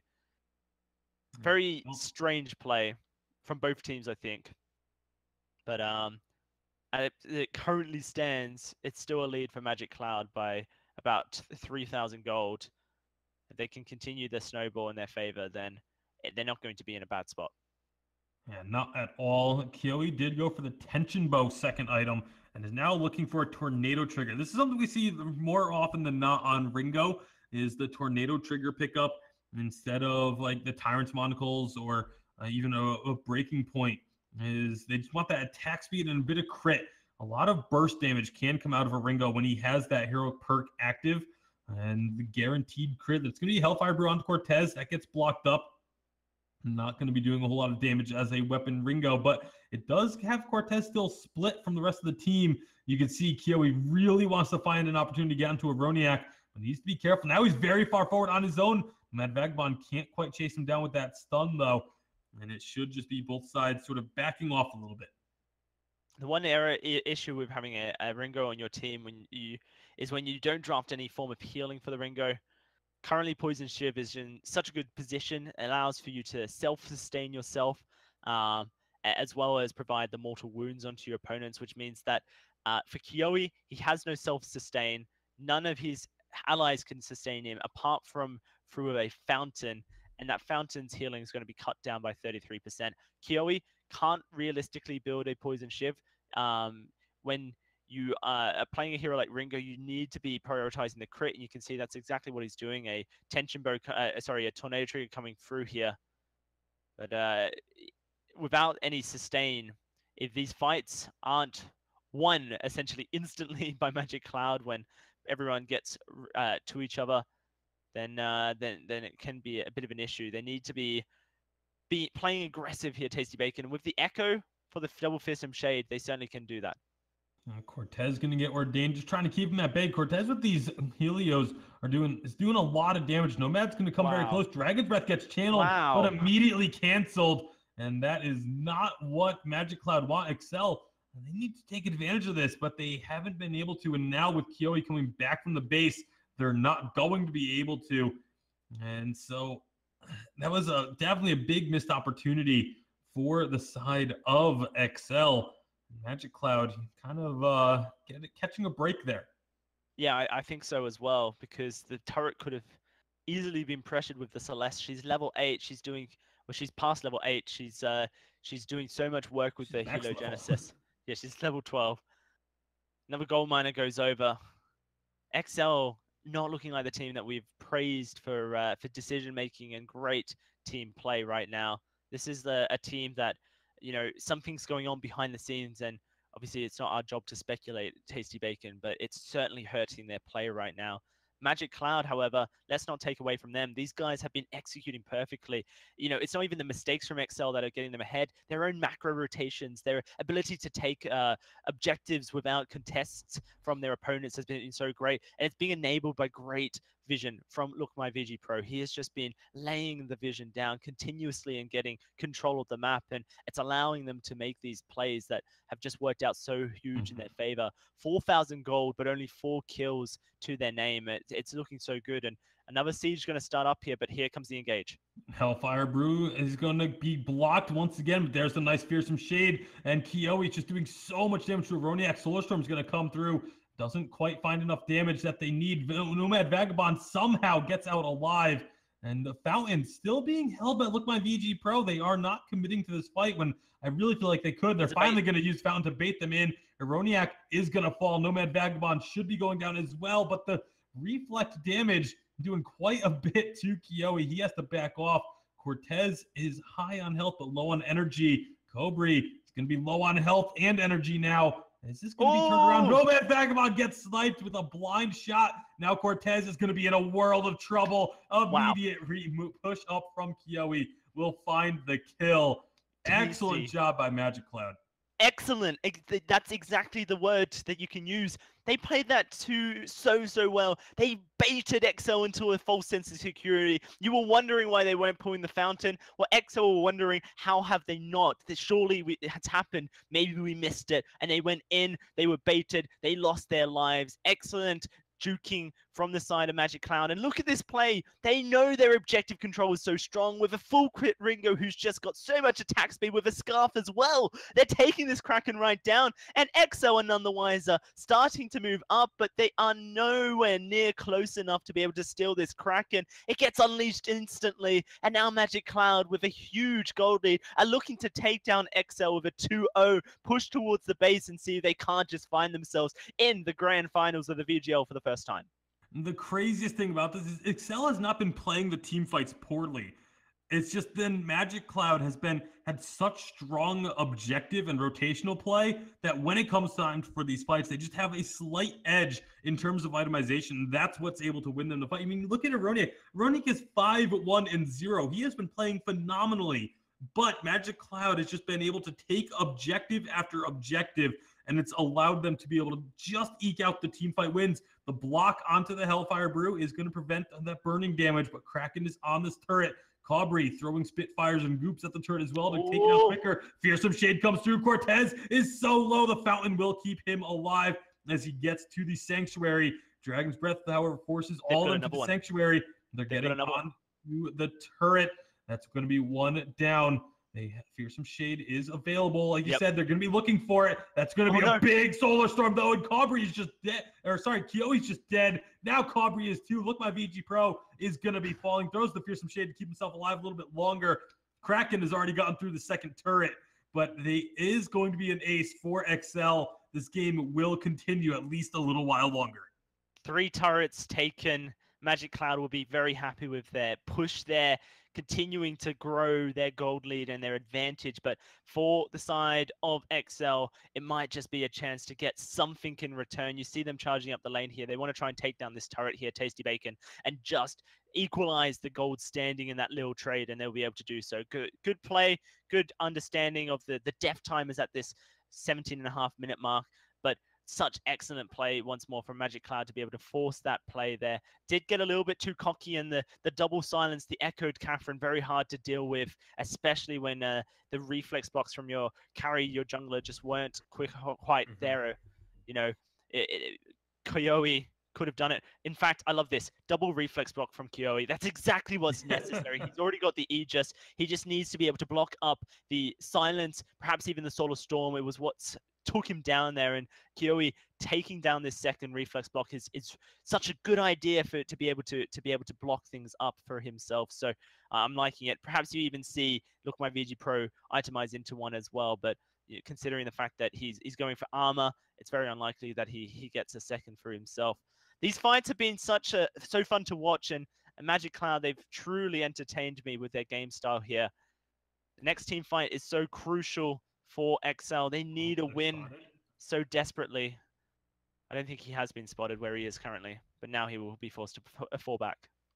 And they know that they don't want to fight near that Crystal Sentry, so Magic Cloud just going to rotate up to the lane. When all was said and done, it was actually a pretty big gold swing in favor of XL, but obviously the map pressure of taking down both of the Crystal turrets, it makes the advantage still have to go the way of Magic Cloud, even though they didn't get the goal. But Cortez, oh my goodness, Koyoe on the back lines almost took out Cortez. He's going to get stunned up. The Dragon's Breath, the Fearsome Shade, not quite going to be enough. But the second Fearsome Shade is, and that is going to be the first kill. Meanwhile, Koyoe is trying to duel Aroniac, will get stunned up, but is still staying alive. They're just going to go on to the Crystal. The damage is not going to be there for XL to stop this. And Magic Cloud take the game and the series 2-0. What an excellently executed game from the side of Magic Cloud. They were able to find just what they needed when they needed it, and that was just so beautiful.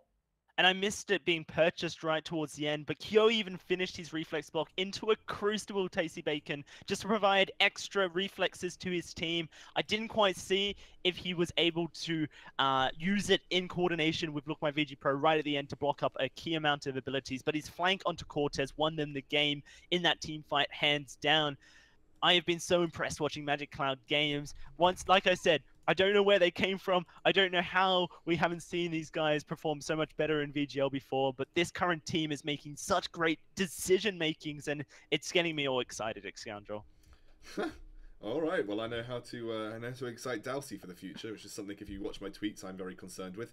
Right, we are going to be closing the stream here, ladies and gentlemen. This was an amazing series. If I were to weigh in my personal opinion, it would be that XL simply were just out macroed almost 90% of the time. Then by that point, the team fights were never going to go in their favor, because realistically, if you're getting out macroed, you lose such ridiculous gold on the map.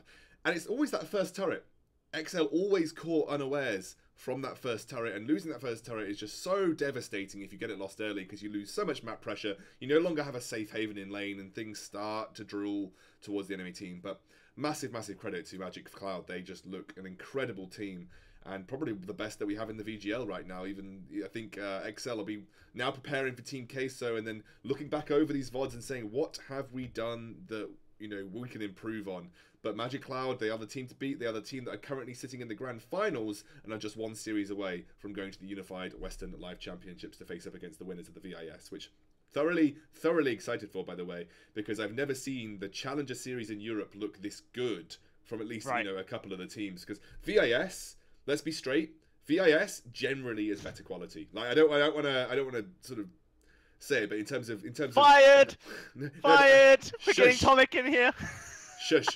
In terms of actual gameplay, because you genuinely have more higher level competitive teams who are sponsored by organizations and so on and so forth, looking to get into the VGA. For instance, we had Immortals in the Challenger Series. I mean, you can't compare Dienzio to a VG Silver player on Europe. It's just, there's no comparison. Dienzio is one of the if you compare the Challenge Battles teams of the last split, Scoundrel, from Europe and from NA. You had Immortals, you had Rogue, you had Tribe for the Challenger Series teams. And then obviously in Europe, it was Salty Potatoes, it was Team Queso, and it was Calamity Reborn. And out of all those teams, I think everyone knew who Leon was, but no one knew any of the other players at a top level and didn't really know what they were capable of. So certainly, as far as on the surface and even off the surface, just in a general sense, the quality of teams and great teams in NA is so good. That's what makes the region so good, is that the competitive level is at such a point where even the top 4 or 5 teams in Challenger Series are fighting for spots in the top leagues. And what I've been so impressed with over the last 2 splits in the VGL, Dalsy, is that we actually look like, as a European Challenger scene, we are getting to that stage. That's why I have been impressed with VGL's quality of players coming in, and more competitive players in the European scene getting involved at this level. Because like we said, we had Calamity Reborn. No one can argue that they have some of the best players on the world, especially Leon there. And, we've got teams like Team Queso, we've got teams like XL. The quality of VGL has been steadily improving, which is why I'm hopeful to see the VGL winners duke it out versus the VIS winners in a really, really intense, best of whatever series it's going to be over at the Unified Western Live Championships. It's going to be fantastic, and that's why I'm excited. Because in general, I've watched VIS and VGL for over a year now. I've always thought, damn, VIS have got basically professional teams playing in their Challenger Series looking to make it to the VG8, whereas what you see from VGL is like it's a couple, almost amateur teams who then try and go professional when they hit the VG8 level. But let's talk about the current teams. Calamity Reborn and Salty Potatoes have both been rocking it this season for EU. So I think I'm with you as far as excitement is, Scoundrel, already, as you know, and we can tweet about it later. That our European Challenger Series teams are making dents in that competitive ladder finally. Oh, absolutely. And Magic Cloud, I don't think I've seen such good macro play in a Challenger Series game for a long time.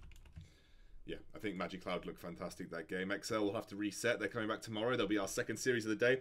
First series of the day is going to be between Team Queso and Helldivers. I'll just show you the bracket again.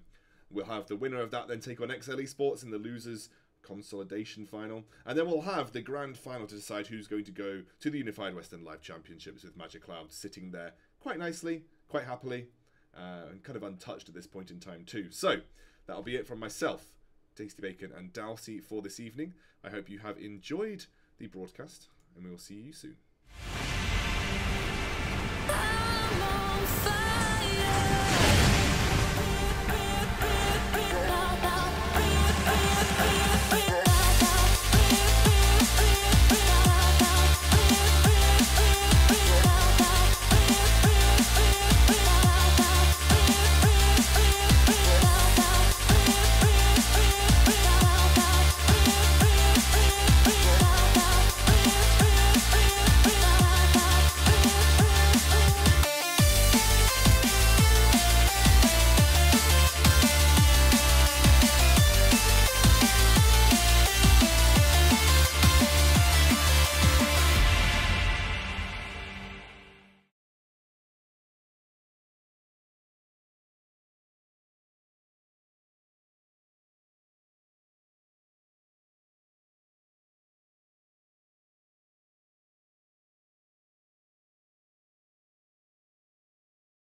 Party.